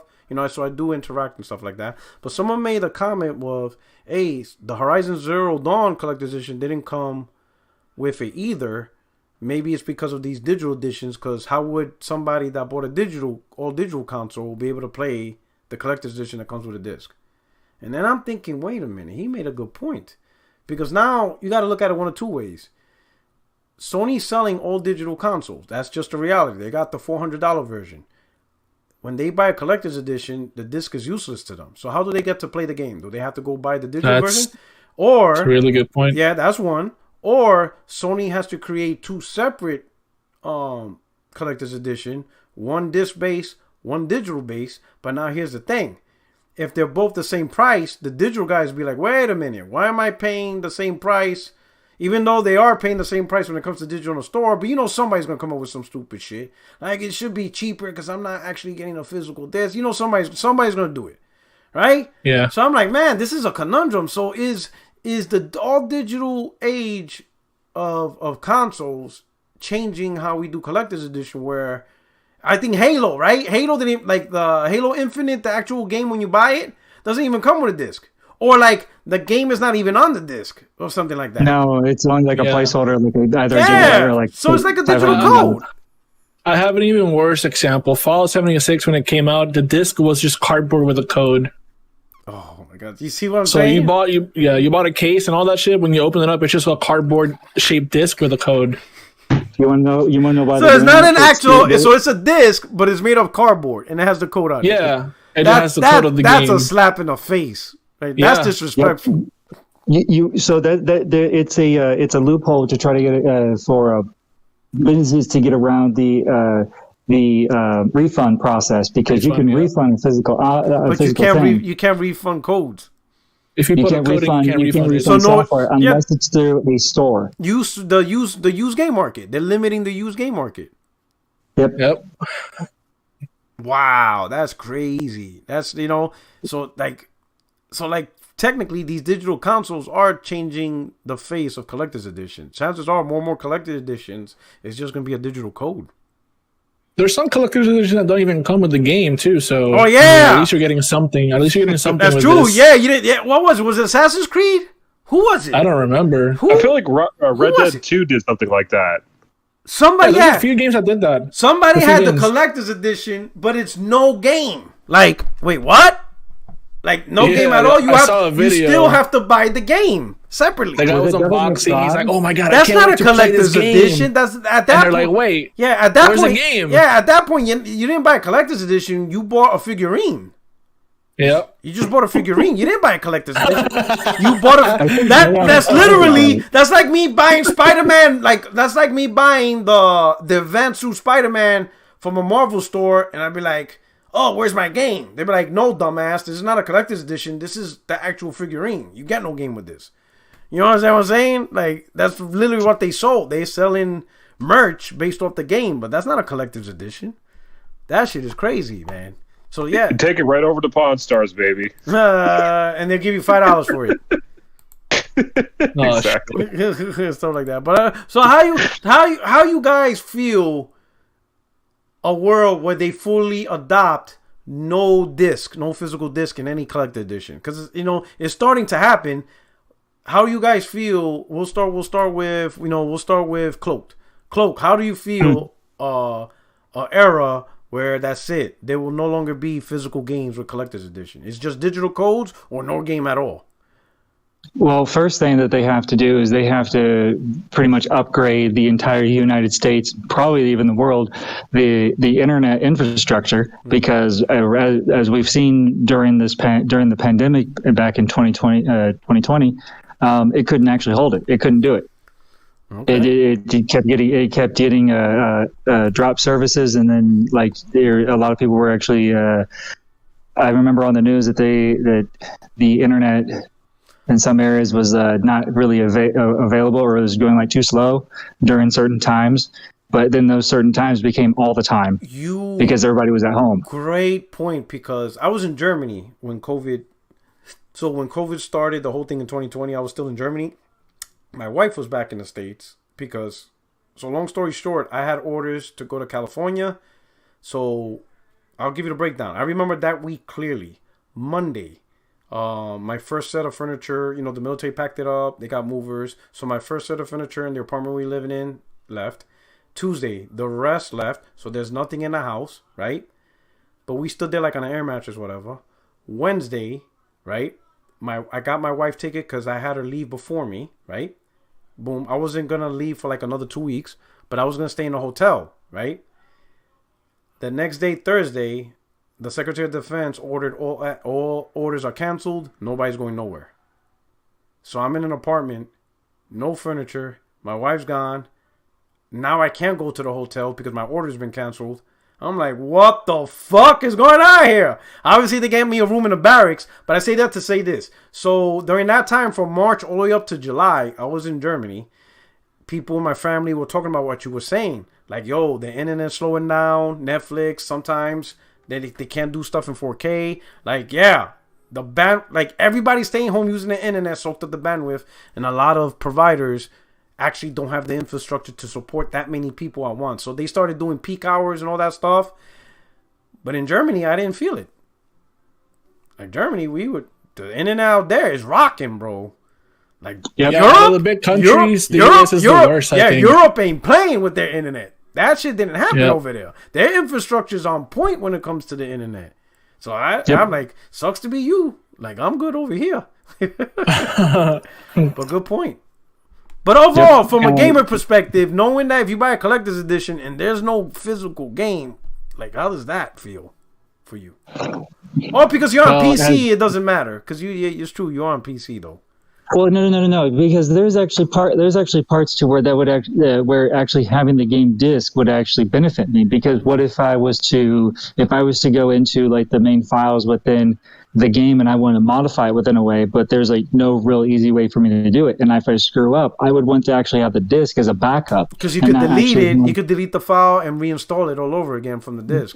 Yes, but I know that someone would actually clap back at me and says, "Why not just copy the file? Why not just copy like a original copy with on your PC and then just put that to the side?" But at the same time, but I don't know.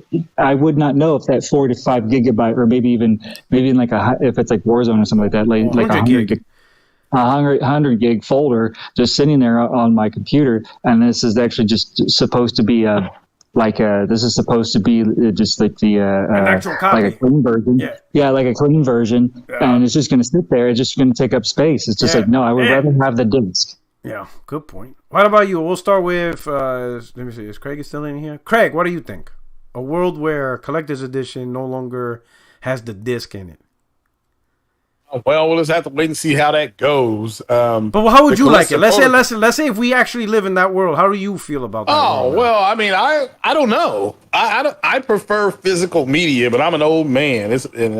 I've accepted it's a dying media. I've been fighting it, but he's like, I'm an old man that uses Viagra. Oh well. I'm telling you, I don't know what is going on. But the Callisto Protocol, that's $250, and that does come with the game. It's $250? I believe that's what I was told. What does it come with? Like the actual weapons? It has a lot of stuff. I gotta check it out. So, got a figurine or no, it's actually supposed to pre-order. Yeah, the figurine or whatever. I hope it doesn't happen. I'm gonna always buy physical to the day I die. I do have some digital media though on my PS5, so I'm not completely immune from it. But because there's some good deals. I mean, I got that Assassin's Creed Origins for like $7. Yeah, it was digital. So, but I don't care for it too much. I don't want to see it go that way, but have to wait and see how it sells. If they sell out of these editions, because they're going to announce the price. I'm going to announce the price tomorrow morning. Man, that sucker is $250. Yeah. You talking about Callisto Protocol? Yeah, that shit's $250. You get the figurine, and season you pass, get the game, too. the game, Yeah. and the season pass, and retro prisoner skins. Like, Jesus Christ. Yeah, and that's selling. That edition is selling really well. It's not sold out, but it is selling really well. So, but yeah, it's just like I said, it's. I don't want it to happen. I will definitely fight against it, but it's an uphill battle. I'm just like, okay, well, I'll still support physical, but I understand people went out and they bought these SSDs or whatever, more storage on their consoles, whatever, for digital stuff. That's fine. I use the cloud. I use cloud storage. So Jay, what's going on? How about you? How you feel about that? So I feel like the only way to really solve it, because like you brought, I was gonna say before you brought to that point that was really good, is that it just kind of sucks that they're doing that. They're moving away from having a physical disc, but bringing up the fact that there are digital consoles like the Series S or the PS5 digital edition. More and more, we're going to move towards that digital edition of consoles. So, like I said, they could have two versions, but it wouldn't really make sense money-wise. It would be spending a lot more money making two editions, and then just having people pick and choose. Yeah. So I feel like they should just have like a big disclosure, like, hey, this does not come with a physical disc, it's digital, rather than you finding out on like the imprint of the description. So I feel like the best way to go forward with this is just tell people this doesn't come with a disc, this is digital, and if you don't want it, maybe have a version of the package that doesn't come with the game at all, and then have it a little bit cheaper for those that actually want to have the collector's edition and also buy the game physically. So there's the people that don't care about it and they'll pay full price for the whole bundle with a code, and there's people that'll buy just a bundle without a code for cheaper and then buy the game separately. Okay. That's what I think. All right. Okay. We'll go with Cloud. Yeah. So I agree that it is unfortunate that collector's editions are moving away from a disc. You know, a collector's edition is inherently a physical item. You know, there's nothing to collect if there's nothing physical to collect. I'm sorry, we're not doing the NFT version of so yeah, it's a bit. You're getting all this physical stuff, you know, it makes sense to have a physical disc. But I'll say this, in their defense, and I'm not going to completely defend it, I actually do like the idea of giving you a digital code. Because, as I've explained on the show before, even me, somebody, I do like discs, but guess what? I don't really like putting them in my console. Yeah, you don't even want to get up. So exactly. I know it's, you know, it just takes just a few moments, but still, I just like to be able to sit on my chair and just play with my controller, and everything's just right there to access, but simply by clicking on it. But here's the solution, I think. Give the collector's edition a disc and a download code. So that way you can at least say, hey, you know, here's my, you know, steelbook case, and I can open it up and you can see a disc. And guess what? You can also take out a code and use that to download it and access it the easy way. I mean, you're already paying a premium. Hey, if they maybe need another $30, $10, $15, you know, whatever it is. Heck, even if it's another $60 just for the game or $70 for the game, just add it onto the collector's edition. We'll pay for it. Okay. All right. Hey, next quick topic I want to bring up. I have the image up. So I guess Prime Day's here. So maybe I just want to get your thoughts. I just want to get your thoughts, but I'm gonna give my thoughts on what I'm about to say. So I saw a tweet from PlayStation, Western Digital. They have the official SSD expansion, and stuff like that. And Best Buy is selling it. They say you could get it at Best Buy. And I saw for 2 terabytes, $279. And I'm like, holy shit. I'm like, that's not bad. And then I saw, you know what? Of course, you know I have to do some fuck shit. Like, let me look up the 2 terabyte Xbox One. And that shit is $399. I posted this, and people are like, yo, Puerto Rock, it's Amazon Prime Day. You could get that shit for $200. I was like, you lying. So I went to Amazon Prime, and I looked, and that motherfucker, 2 terabyte SSD expansion is $197. And I'm like, wait a minute. Like, yo, Microsoft really fucked up. Because you can get a 2 terabyte SSD expansion for under $200. yet the Xbox equivalent is at $400. Let me look at Amazon Prime and see what they cost. But what do you guys think about that? Like, yo, this shit is crazy. That is like a huge difference. What's even more crazier, let me tell you what's even more crazier. You can't make this shit up. Let me show you. Like, the price, like, there's no way anybody can argue the price, right? Wrong. Fucking wrong. Like, you can't make this stuff up. Like, this Xbox community, I don't know what happened to the Xbox community this gen, but look at this shit. In my opinion, this General MLD, oh my god, this guy, bro. Like, somebody take the keyboard away from this dude. He said, in my opinion, and I'm reading it right now. This is my first time reading it. In my opinion, it's better to pay for convenience. Just plug it in and done. Then again, I just delete games when I'm finished, no need for expansion. This dude is willing to pay $200 extra for the same amount of storage, inferior performance, just to avoid a screwdriver. It probably takes you maybe 5 minutes. It takes you about 5 minutes to put the SSD in.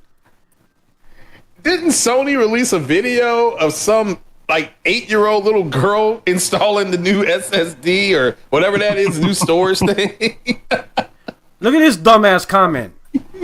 Does the one on the left come with a screwdriver? Got him, bro. He got you. He got you with that one. God. Got him. No, technically you just technically, what is it? You could use a quarter or whatever. Or whatever they use to open it. See, the thing is that both solutions are good. I like what Xbox did. The problem is that Xbox only showed one partner. If they would have come out from the get go saying we're gonna have Samsung, we're gonna have like not a proprietary concept, not a proprietary concept. If it would have been, hey, all third party could do it to bring the cost down, then yeah, it would be fine. Yeah. So it's like the companies would have to make that chip that they're selling right now for that only that one company's making. But if more companies do that chip, right, there's going to be that competition, so they're going to want to have their prices lower so that more people buy their version of it rather than just the only one that we have. That's the problem. I like the convenience of just plugging it in on the outside, but if it's just one company doing it, it's going to be really high price and there's no competition. So Microsoft fucked up on that one by not having more partners. So that's what I think. Yeah, and you're paying top dollar for that form factor. Yeah, it's the same with the PS Vita. Like, they had their own memory stick rather than just having an SD card because they just wanted to make up the price. That really long thing. So it's like, yeah, go ahead. Look at this comment right here. Classic Xbox cop. That's the guy. My man said plug and play is better. So I replied, I'm getting off Amazon for $197. No way I'm paying twice the price to avoid a screwdriver. Now all of a sudden, buying an NVMe for consoles is a waste of money. Why didn't you just start out with that? Like, why cap for Xbox saying plug and play is better, but then when I tell you, bro, now $200 better, well, NVMe sucks anyway for consoles. What? Boy, if you don't get your goddamn green ass out of here. He doesn't know that the Xbox Series consoles and the PS5 have an NVMe inside. He doesn't know that. Yeah, like that's what they're all running. Like, oh my god, that's the whole point of the SSD is to expand what you have in the console. And from what I hear, the memory card, the one that, and correct me if I'm wrong, let me know. But from what I'm told, the actual SSD expansion card for the Xbox is actually not on the same performance level as what the Xbox Series has. The rewrite speed is not the same. It's actually a little bit slower. I don't see a difference. I have Halo Infinite and Halo. And you didn't notice a difference? Oh, it's the same?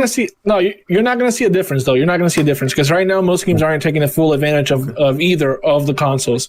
So you can have let's say they sell different speeds of the memory stick. You're not going to see a difference right now. If I put an SSD up right now, it's going to load the similar speeds to what the NVMe internal has because the game isn't taking full advantage of the SSD. You're going to see a big difference later on. Right. Not right now. Now look at this guy. This guy really confused me. He said they're both too expensive. Glad Xbox does cloud save for free. What the fuck does cloud save have to do with this? Bro, what game has takes a lot of space when you save the game? But what does that have to do with the SSD? Like, you need an SSD to run these games, like these next gen games. What this like? You don't run games off the cloud save. Like, what is he talking about? But at first, I asked him this. I did ask him, hey, so you don't have Game Pass or Xbox Live? Because the problem I have those questions, right? 99% of those people who say that shit, they don't give a fuck that cloud save is locked behind a paywall on PlayStation. They don't, right? It's just a jab, but it doesn't mean shit because if they actually cared about that shit, how come they don't mention Party Chat is locked behind a paywall on Xbox? Party Chat on PlayStation is free. I hated that. Not anymore. Not anymore. They took it away. Yeah. Yeah. Okay, that's good for them and stuff like that. So I'm staying corrected. You know. But the reason why I'm saying, are you on Game Pass of Gold? Yeah, I have Game Pass Gold. Then why do you give a fuck about cloud save? Like you really concerned? Actually, like you really concerned? You're really concerned about an Xbox gamer that's not on Game Pass or Gold? Like they have an Xbox and like they're not on Game or Gold. Like what the fuck are they doing on Xbox? Like what the fuck are you playing? You know, you might have mistaken it as a memory card. Like Fortnite? Yeah, but I didn't get his shit, right? But look at the shit he said, right? Let me find out. Look at the shit he says, right? He came up with this weird fucking reason that I'm like, what the fuck is this dude talking about? Hold on, right? What the fuck now? Oh, here comes Phil protecting his fucking minions, slowing my internet down. Fucking Xbox. What the fuck is he talking about? Oh, don't tell me he deleted his tweets. I think he deleted his tweets. Did you delete your tweets? Oh, you sneaky motherfucker. Where are your tweets at? He mentions cloud save, but Xbox was actually way worse at putting things behind paywalls because Netflix, YouTube, all that shit used to be you needed gold to access those apps beforehand. I think he deleted. That shit was bad. Yeah, he deleted them. Oh, this motherfucker. He started. What he talked about was that pertaining to cloud save. This was his logic. The reason why cloud saves is important is because the cloud automatically saves his saves file. So that way when he deletes or deinstalls his games, he's not losing a save file because he thought the save file also gets deleted. So in his mind, when you uninstall a game, the save file gets deleted. And I'm like, what the fuck is you talking about? The save file's a different file system. You uninstalling the game is not going to delete your save file. Like that only happens on iPhones when you delete an app, but that's just on iPhone. That doesn't happen on the PlayStation. I think that there's a setting. I think that there's a setting to where when you delete a game, you can actually delete like all files and everything. Or just delete there is for sure. Yeah, I was like, like in fact, I know I'm not crazy. This motherfucker deleted his tweet. No, you're not. He deleted his tweet because he knew. He was like, you know what? Fuck this. You're not going to come make me look stupid. Because I know while he deleted his tweet, it doesn't delete my replies. This motherfucker, he literally was trying to one guy had to make a video. He showed him a video. He's like, yo, cousin. And he showed him, like, the files, is doesn't get there. Oh, shout out to Baron. My man is 0-50. Look at him, bro. My man is struggling for wrestling. 0-50, bro. How you a wrestler that's 0-50? Yo, whoever runs his organization. You gotta tell him Black Lives Matter. Get him one. No, man. I think the dude the president of AEW is a pony. He's like, all right, motherfucker, you want to keep talking that shit on PlayStation? All right, we're gonna write you in. You're gonna be a loser forever. And I don't like the fact that the expansion card that Xbox has is the price for it, even just like the 1 terabyte is just so astronomically high. When Xbox is actually trying to market Game Pass, they want to download all those games. Not to mention that when you do download games through Game Pass and actually do play them, you also get reward points to actually there you can get like Xbox gift cards or something like that to purchase stuff. But you would think that they would actually either get another partner to make the another expansion card, or maybe just make the ones that they have a little bit cheaper. It's gonna happen. They should have been from day one. Game Pass. So here it is. I found this tweet. He says, when deleting a game, that save go away. But with cloud save, it's still there when you want to reinstall the game you deleted. It helps you worried about deleting games. What the fuck? I was like, no, it doesn't. You have to separately delete the save file. Save files doesn't select when you uninstall games. So I replied to that. It's just you guys understand what I'm saying, right? Like, if you're gonna uninstall, Now look at his reply, and I don't get this reply. He said, so you telling me that when I go to my friend's house and play a game that's on my console of his console, it won't sync up and start from my last progression in the game, something you can't do on PlayStation. Matter of fact, I can play on my phone and not skip a beat. What? So I'm like, what the fuck is this dude like? I'm like, hold on. I'm like, yo, brother, first reread what you wrote to me. You said the save goes away when deleting a game. That is incorrect. Saves don't go away. Do you understand? Like, I'm like, I don't know what the fuck he's talking about. Playing on the phone, going to his friend's house. I'm like, bro, what is this dude talking about? Xbox community. Why are they teaching you in these Xbox podcasts? So then he comes and says, so you're saying when I delete a game, the save's still in my game. Okay, whatever. I will test it out myself. I'm like, holy shit, this ain't happening. And then this guy came with the video. Yeah, my man, shout out to Unholy. He had to drop a video and show him, like live, where each file is at. I'm like, yo, I fucking can't with these Xbox dudes, bro. Like, yo, guys, help me. What the fuck was he talking about? Was he just, I don't know. I don't know how we got into that conversation, because all I was saying, like, yo, SSDs is much cheaper on PlayStation than Xbox. They really fucked up. But they find a way to defend it. Mm-hmm.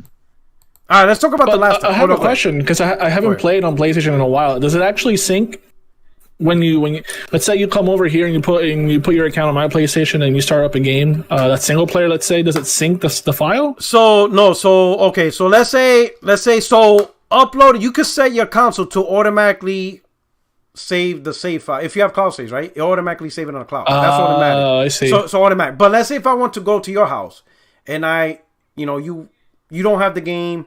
Let's say like Street Fighter 6. Let's pretend Street Fighter 6 because I think that's a great example. Yep. So I go to your house. I'm like, yo, you got Street Fighter 6? And you're like, nah. I'm like, cool. We'll just download it on my side, right? And I play the game. I got all the characters, but I need my save file because if you play it blank, you don't get all the characters, right? Usually you have to work towards it. I'd be like, hold on, let me download the save file for my cloud save, install it on your console, and we'll run it from there. So I have to actually download it on your console. It doesn't automatically sync up, stuff like that. I get it. Yeah, that's how it does, right? But it's like fucking, I don't know what this, no, I don't know. And the main thing is, cloud save is just that, cloud saves. You can't run the game off the cloud. You still have to run it off the SSD. So the whole point of the SSD expansion is, exactly. If you run out of room, you want more space to install games to. Especially with these Call of Duties, I can imagine the next one's going to be like 500 gig and shit at the way, or Warzone. Warzone's going to end up being like a 400 gig I really game.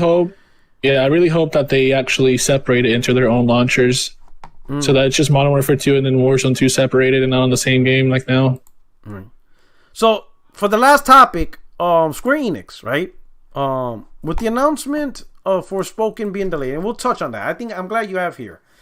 So Square Enix, according to their tweet, they said, hey, discussing with partners, obviously PlayStation, because who else they're going to talk to? Yeah. They're going to talk to Nvidia or AMD. Like, who else they're talking to? Shout out to Server Era. For $200 saved you can hire a mechanic.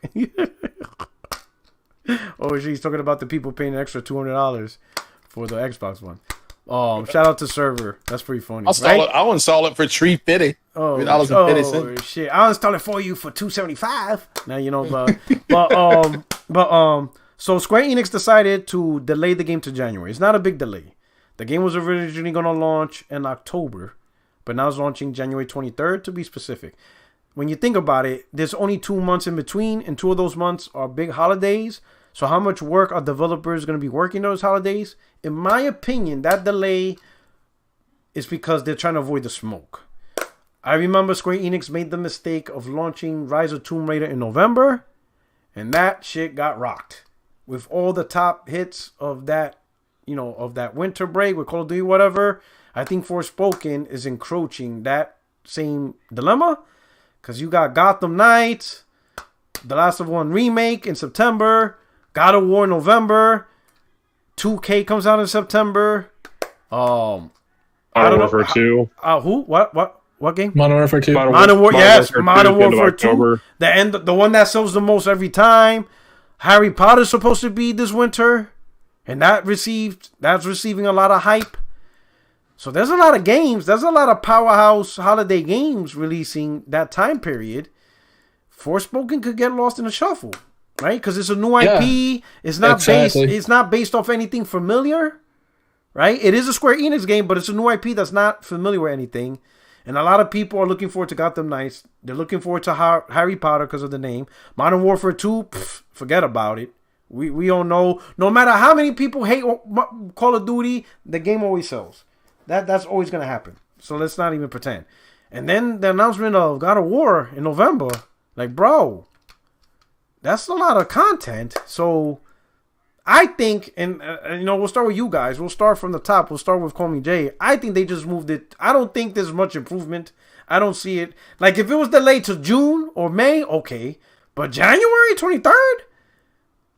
I don't know. I think they avoided the smoke, in my opinion. So, what do you think, Jay? I agree. No, I 100% agree with that. Like, the biggest, actually, like you already answered what I was going to say is that I'm sure that the game is finished and they're just polishing and whatnot, and they could have released it just fine. But considering all the games that are going to come out during the holidays, big or small, there's just way too many for people to choose and pick. That not a lot of people that would have given the game a chance aren't, because they're not going to spend $300 on 6-7 games. They're just going to buy 1 or 2 games, like God of War and COD or something like that.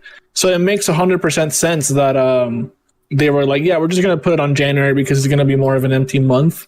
And we can get a lot more eyes on the game versus it releasing this year on holiday, and then be like, I would have tried Forspoken, but there's way too many games that I actually want to buy right now that I know what I'm going to get out of, rather than a new IP. So I'm not sure if I want to spend all that money on that, So yeah, so it makes a whole lot of sense. So Gaming Persona is up in there. Shout out to Persona. What's going on, my brother? The dynamic duo of the What's Up PlayStation podcast every Saturday, 11 a.m. Eastern Time. Gaming Person feels, if I'm mistaken, that it had enough time in between. But I think, from his perspective, my perspective, I think we would have bought it. I think some of us would have bought it. I think what Square Enix and Sony is looking at, how many people will choose Harry Potter over this? How many people will choose Modern Warfare or God of War? Yeah. You can't buy every game, right? If people were saying, yo, I'm going to buy 2 games this holiday season, between Gotham Knights, Harry Potter, Forspoken, Modern Warfare, God of War, NBA 2K, there's like 6 games. So if people are going to buy 2 or 3 games, there's going to be games to get cut out. And now people have to truly decide, what do I really want? You're going to have guys who has to play 2K. They get 2K every year, they're going to play 2K. That's an option. So that's automatically 1 down the list. The next game, I got to get God of War. So now they're down to 2. They got 1 more game they're going to buy. Forspoken, Gotham Knights, Modern Warfare 2. Shit, chances are it's gonna be Modern Warfare 2. It's just a lot. It's a lot. Yeah, or FIFA. That's another one. That's the last point. FIFA. God, actually, right there for now, right? Yeah. So Forspoken, I think, out of all the games that would bear the burden of, you're gonna have to be put in the back. We'll mess with you later. It's gonna be Forspoken. Most of those other games, people are going to choose. More people are going to... Like, I would get Forspoken day 1. I have no issues. I would buy it. But I'm not in the position where, man, if I buy Forspoken... Exactly. Nah, I'm going to buy any game I want this holiday. I'm going to buy it. I have no issues. All those games, but not everybody's like that. All those games you mentioned hold some sort of weight and have had like a legacy throughout the years. Like, you can say Gotham Knights is a new game, but it really is just like an Arkham clone. Yeah. It's just an Arkham clone. Yeah, Batman. So people see it and they're like, so it's DC Comics. It's like Forspoken isn't anything right now. It could be an amazing game, but it's like, it's similar to when Battlefield 1 and then Titanfall 2 came out. Yeah. Titanfall 2 is a great game, but since Titanfall 1 didn't really like boom, it took people by storm. Battlefield 1 and Call of Duty. That was another one. Titanfall 2 caught the heat. Yeah. Titanfall 2 was a better game. Yeah, they released it between Gears and Call of Duty. Oh boy. Yeah, and Battlefield. So it's Battlefield, yeah. Yeah, Battlefield, Titanfall was the better game, 100%. But since Battlefield 1 has like a legacy in Call of Duty as well, like nobody was going to pick. If they had to pick one game, it would have been Battlefield or COD, and not Titanfall. Titanfall was the last one, even though the single player was dope. Yeah, even the multiplayer. Like, I love the single player. Titanfall all had amazing campaigns that year. Yeah. If you learn the gameplay on Titanfall 2, bro, you can fly around the map, dude. People will not hit you. It's amazing. But it doesn't really have a lot of players, honestly. Okay. Unfortunately. Cloak, what do you think? You think it was to avoid the smoke? Or do you think the game legitimately have issues? I don't think that the game actually had issues, at least from what I saw. When I first saw Forspoken, I'm just like, why does this kind of remind me like Outriders? Oh no, don't worry. It's like I got Outrider vibes from it. But I didn't think it looked that bad. Not necessarily like the dialogue, but more like the powers. It was more like the power system. Okay. It just got that vibe. Didn't they feel similar? Not necessarily similar. Just keep off those vibes. And I'm like, oh no, don't do this to me. Don't be like another Outriders. I already am salty with Outriders. But I think that it did dodge it. And there was also an article I read that said that they were going to Forspoken will be delayed due to the decision of Final Fantasy 16. If that would be delayed, then Forspoken would be delayed. But I can't find that article anymore. Okay. All right. Craig, what do you think? I feel I'm sorry. Go ahead. I'm sorry. Go ahead. Yeah, it's fine. But I do feel like that it was to dodge it. That way, it wouldn't actually be like Forspoken would be in the Titanfall situation. Yeah. They don't want to go through another Rise of Tomb Raider. They're like, hell nah, move that shit. And I think that's good because January, like, by the time late January comes around, there's gonna be some people ready for some new stuff. Maybe a new IP. Kick off the year with a new IP. You know, you play Call of Duty for a good 2-3 months. You already played Gotham Knights. Because by that time, Gotham Knights, I think, comes out in October also. So you're going to have, good hours. January is a good window to where people might be looking for something new to kick off the year. So I think that's better. Where you go? Craig, what do you think? Did they want to avoid the smoke? I mean, maybe not. I mean, I think Sony Sony moved this game. I say that think they've made a quiet purchase, but that's just my opinion. So they may not have wanted any smoke, but Forspoken, I think it still should have came out. I was ready for it. That girl on the cover is fine, so I'm ready for that. Forget about the game. The girl's fine. I need that. I need her in my collection, and that's pretty much all I got to say about it. Yeah, this man collecting women. Okay, all right. Project. What do you think? They avoided the smoke, or the game has issues? Well, I'm not interested in the game at all. So okay, it's like at all, or like because you haven't seen not much out of it. Like no, I if think you see more of it, it's just not. It just ain't doing it for me. It's too like. You know how with Sucker Punch Sucker Punch, Infamous. That just it doesn't feel me right. Forspoken gives me a similar vibe. Okay. I'm sure. I actually think it's going to be a great game. Is it like unpolished? I don't know. Maybe a little slightly unpolished, but nothing that looks like that looks horrible or anything. It looks like it generally should. Maybe when you're kind of going in that super fast motion, like maybe it looks a little bit blurry to me, but then again, it's just still early days, relatively speaking, and there's a lot of time to polish it. Okay.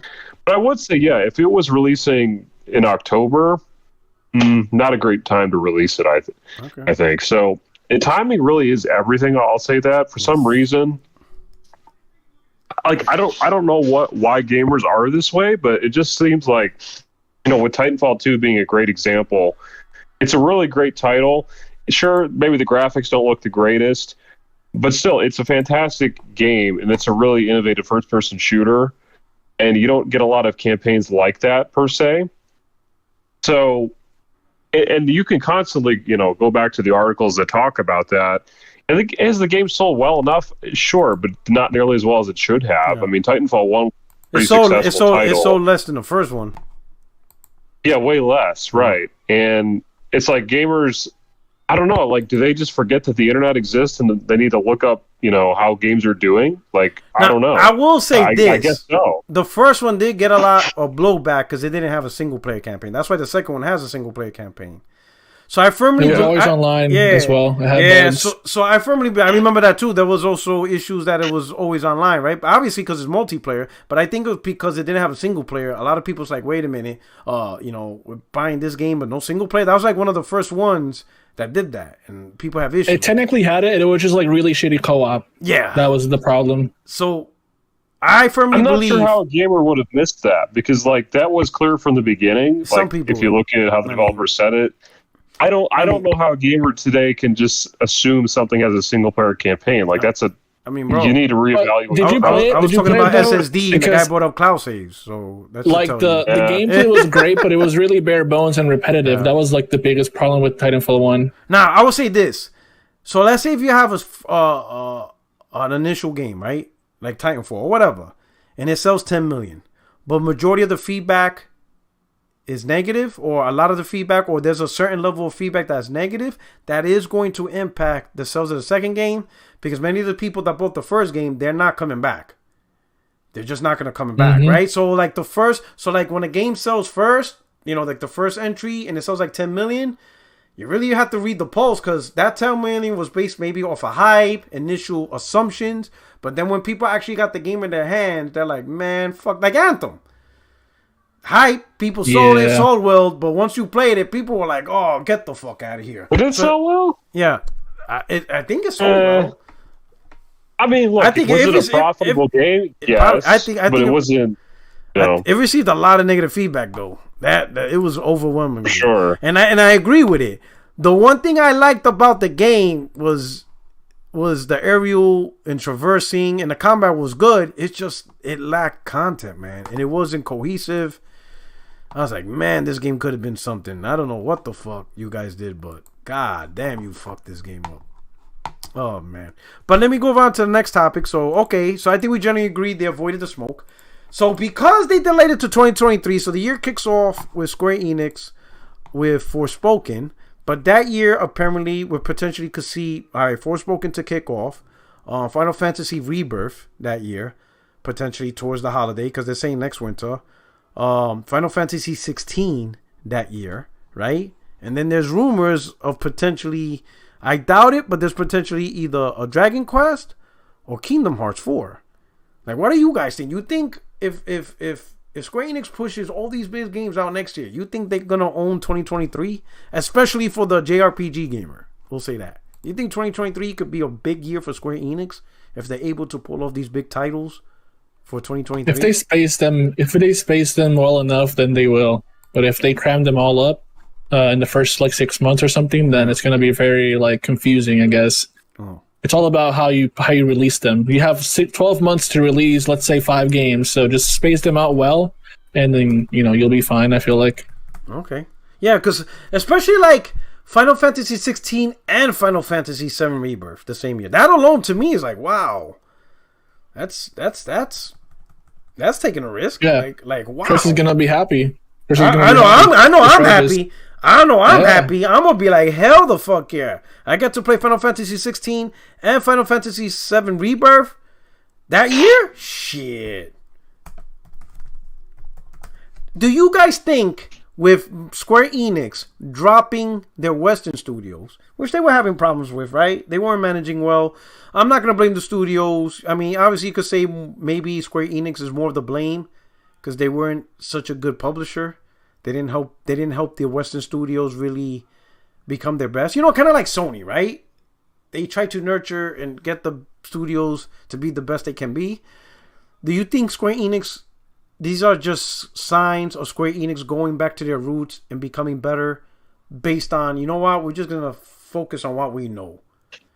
We tried the whole Western approach. It just wasn't working for whatever reason. You think them selling, who they sold it to? NetEase?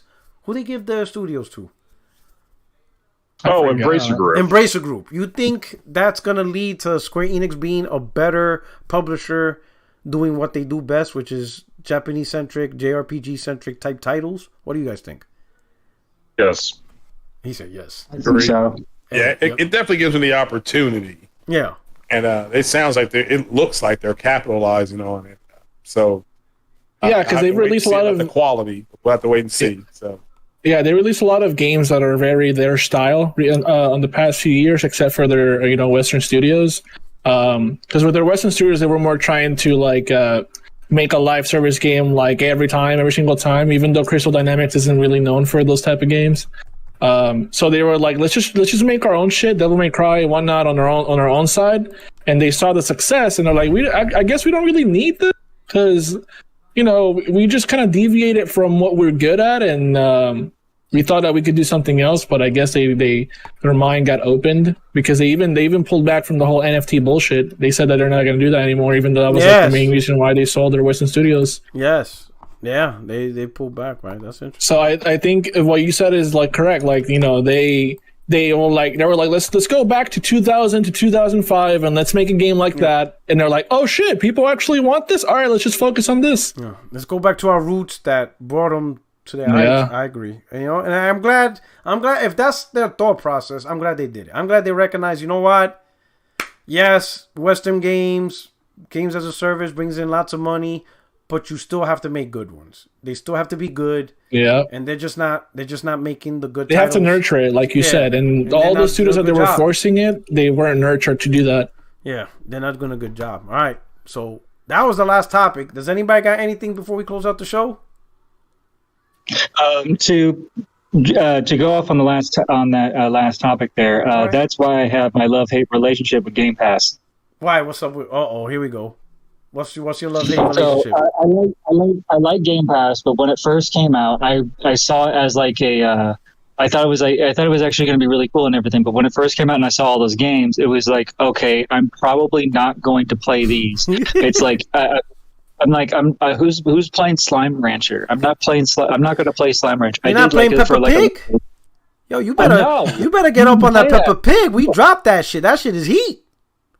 No, no. Listen. You like PC Simulator, right? Well, now, Well, now you got Power Wash Simulator. Get up in there and clean that house. That's actual game. Power Wash Simulator. Oh my god, man! I'm not lying. People that love that game, they just love Power Wash Simulator. Yeah, those games. Yo, what is it with simulator games? Like this garbage simulator. Like what is it? What is it with people want to play a video game that imitates chores?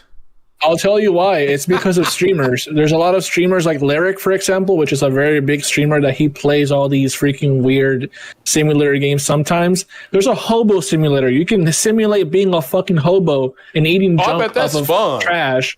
Yeah, and like people are like fuck you, like tell you to fuck off and shit like that. And there's a lot of weird simulator like games. But since all these big streamers love to play them because their chat loves it, they sell a lot because the viewers are like, yo, this game looks fun because the streamer's making it look fun and they buy it and play it. But how is it fun? Like I power wash my house. That shit ain't fun. I don't know, man. Like imagine this. My house is North Carolina. Obviously. North Carolina heat. It's July. It's hot as fuck. My wife is like, you better power wash the house, blah, blah, blah. You know how it is, right? Okay, fine. I'm wrapping that sucker up. I'm like, grrr. And I'm like, man, fuck this. I ain't doing this shit. I'm going to play a video game. I go in my man cave. I power up the video game. And I boot up Power Wash Simulator. How does that make fucking sense? That makes no goddamn sense. You can say the same thing about racing. I drive home. I agree. No, I agree. I absolutely agree. Crazy. I absolutely agree. Listen, man. It's trash. He's right. You're telling me racing. You're telling me trash. You're telling me you're gonna pull up next to a cop and escape him or some shit like that. Hell yeah. I'm gonna be like, fuck the law. No, dude. Fuck the law. We ain't playing. No. I'm gonna pull my middle finger. Fuck the law. I'm out, bitch. Yeah, that makes sense. But if you're talking about like Forza Horizon or like Gran Turismo, then like, nah. I mean, I get your guys' point. But racing, all right, I get racing, right? Because who the fuck has a fucking Ferrari Testarossa on a fucking Germany track? That's fantasy. You're not gonna unless you live in the projects. Then I can see why you like Power Washing Simulator, because you're washing a house you're never gonna buy. You're on WIC. You're on welfare. Oh my God. You broke. You on Section 8, bro. You will never be up on that level. I'm sorry. I'm sorry, bro. You on food stamps. You on the 8th floor. It is what it is. You know, you get Power Washing Simulator. You get Lawnmower Simulator. That's as close to the American Dream you're gonna get. I'm sorry. You ain't part of the bad bitch genre. It's a genre. I like Game Pass. You're trying to learn how to power wash, bro. And they're like, you have experience? Hell yeah, dude. What experience? Power Wash Simulator. Look it up. You know, I had experience. They should have Paycheck Simulator, because some of these dudes, you ain't got no job. How to make money. So simulator. You know what I'm saying? I do like Game Pass. Because it actually it's actually like a cushion for me. Because if I was to download a game that like I would find interest in, and it's like it's full of bugs, it's glitchy, it's basically unfinished. It's just like, okay, cool. I'm glad I did not spend $60 or like $40 on it. It's good for me. Now, does that mean that I actually buy my Xbox games? Yes, I do buy my Xbox games because because a friend of mine requested that I play Scarlet Nexus. Scarlet Nexus is on Game Pass on console and on PC. I got it for PC Game Pass, and I'm playing it. I'm like, oh my god, this is a great game. So I bought it. I bought the Ultimate Edition. I bought all the DLCs for it. I love that game. Okay. But it also has pissed me off in some ways because I bought Outriders because I played the demo and I love that game. I was kind of like into it, but when I was kind of pissed off at myself because it was a week later that it was announced it was coming to Game Pass, and I'm like, well, great. I could have actually saved myself. I was like, I could have actually just made that executive decision like before it came. Wasn't that game day one Game Pass though? No, Outriders came to Game Pass before it was released. It was like a week. It was like a week before I bought it. I do not know when that was. I do not know how close it was to the release date. Maybe about 2 weeks before release. Something like that. Yeah, I can't remember. I do like that aspect about Game Pass, and like Phil Spencer is right. There's a lot of people like me. There's a lot of games on Game Pass that I wouldn't have played or even touched or even looked at, but since they're there, like, you know what, I'm gonna fucking download it and try it out. Like Tunic, for example, that game I had no expectation. I downloaded the game because it was on Game Pass, and I was like, yo, this game's actually fucking amazing, you know. And I just go out and buy the games. Right. So it's like a really cheap alternative to just pirating on PC. So it's like, just try the game out, and if you really like it, you're just gonna buy it naturally, unless you're an Xbox, of course. Right. Yeah. All right, great comments. So I'm gonna leave off. You know, if they're gonna make another game, especially for us Americans, they need to make Healthcare Simulator. You ain't getting any. All right, so I'm gonna leave off with that. They need to make a personality simulator for these Xbox to learn how to fucking. They need a GED simulator because I guarantee they ain't graduate high school. I know that much. God damn it, bro. All right, so anyway, we're gonna do our party shots. Jay, thank you for stopping by. Let them know where they can find you, what you do. Nah, it's all good, bro. Thank you for having me, bro. It was really fun, and you know, I barely stream now, but if you want to follow my Twitch for whenever I do go live, I play like shooters. I've been playing Destiny a lot, so I might stream that sometime. So if you're interested to just hop on and just chit chat on stream, then you can just follow me on Call Me J360 on Twitch. Oh shit! All right, no doubt. All right, and then we got, of course, Cloaked Onyx. What's going on, my brother? Where can we find you with your top of the line mineral dipped PC? I don't know what you got on that. I don't know where you got that fish tank PC. I think that you got it from me. Yeah, I'm on Max. What? He cut out. Oh shit! They got you. PC Nation got you. Keep talking that shit. Keep saying. Yeah, we got you. Your voice keeps cutting off, bro. What the fuck? Oh my. Oh, that's not good. All right, go ahead. What's up? Where you at? Okay, so yeah. I'm at Cloaked Onyx on Twitter. Cloaked Onyx, 2 words on Xbox. Masked_Onyx on PlayStation. But yeah, I've been playing a lot of Skyrim, Scarlet Nexus. I got all the achievements for that, and then been playing a lot of Destiny 2 as well. Right. Trying to look for another. I also have a huge backlog of PlayStation 5 games I got to get into. Nice. But yeah. Okay. Cool. I'll be playing a lot of games. All right. Nice. That's as you should. As you should. Messiah. Yeah. Craig, where can they find you, man? Oh, over at the Porchlight Podcast. I'm Porchlight trying to go live tomorrow and tell everybody the street price of these God of War bundles. Nice. All right. The street price. Oh, you got the connect. You got the plug. Yeah, a plug. Yeah, you're gonna be the plug. That's what it was called. You're gonna be the plug to hook up people with these bundles. Oh no, I'm not hooking nobody up. I already hooked people up. The PS5 will be in stores at GameStop bundles when? Saturday. GameStop. Saturday, people. If you're looking for a PS5, pay attention. Saturday. Oh shit. All right. Saturday. Here's the hookup. Bundles. Damn. Okay. Project Cloud. Yeah, man.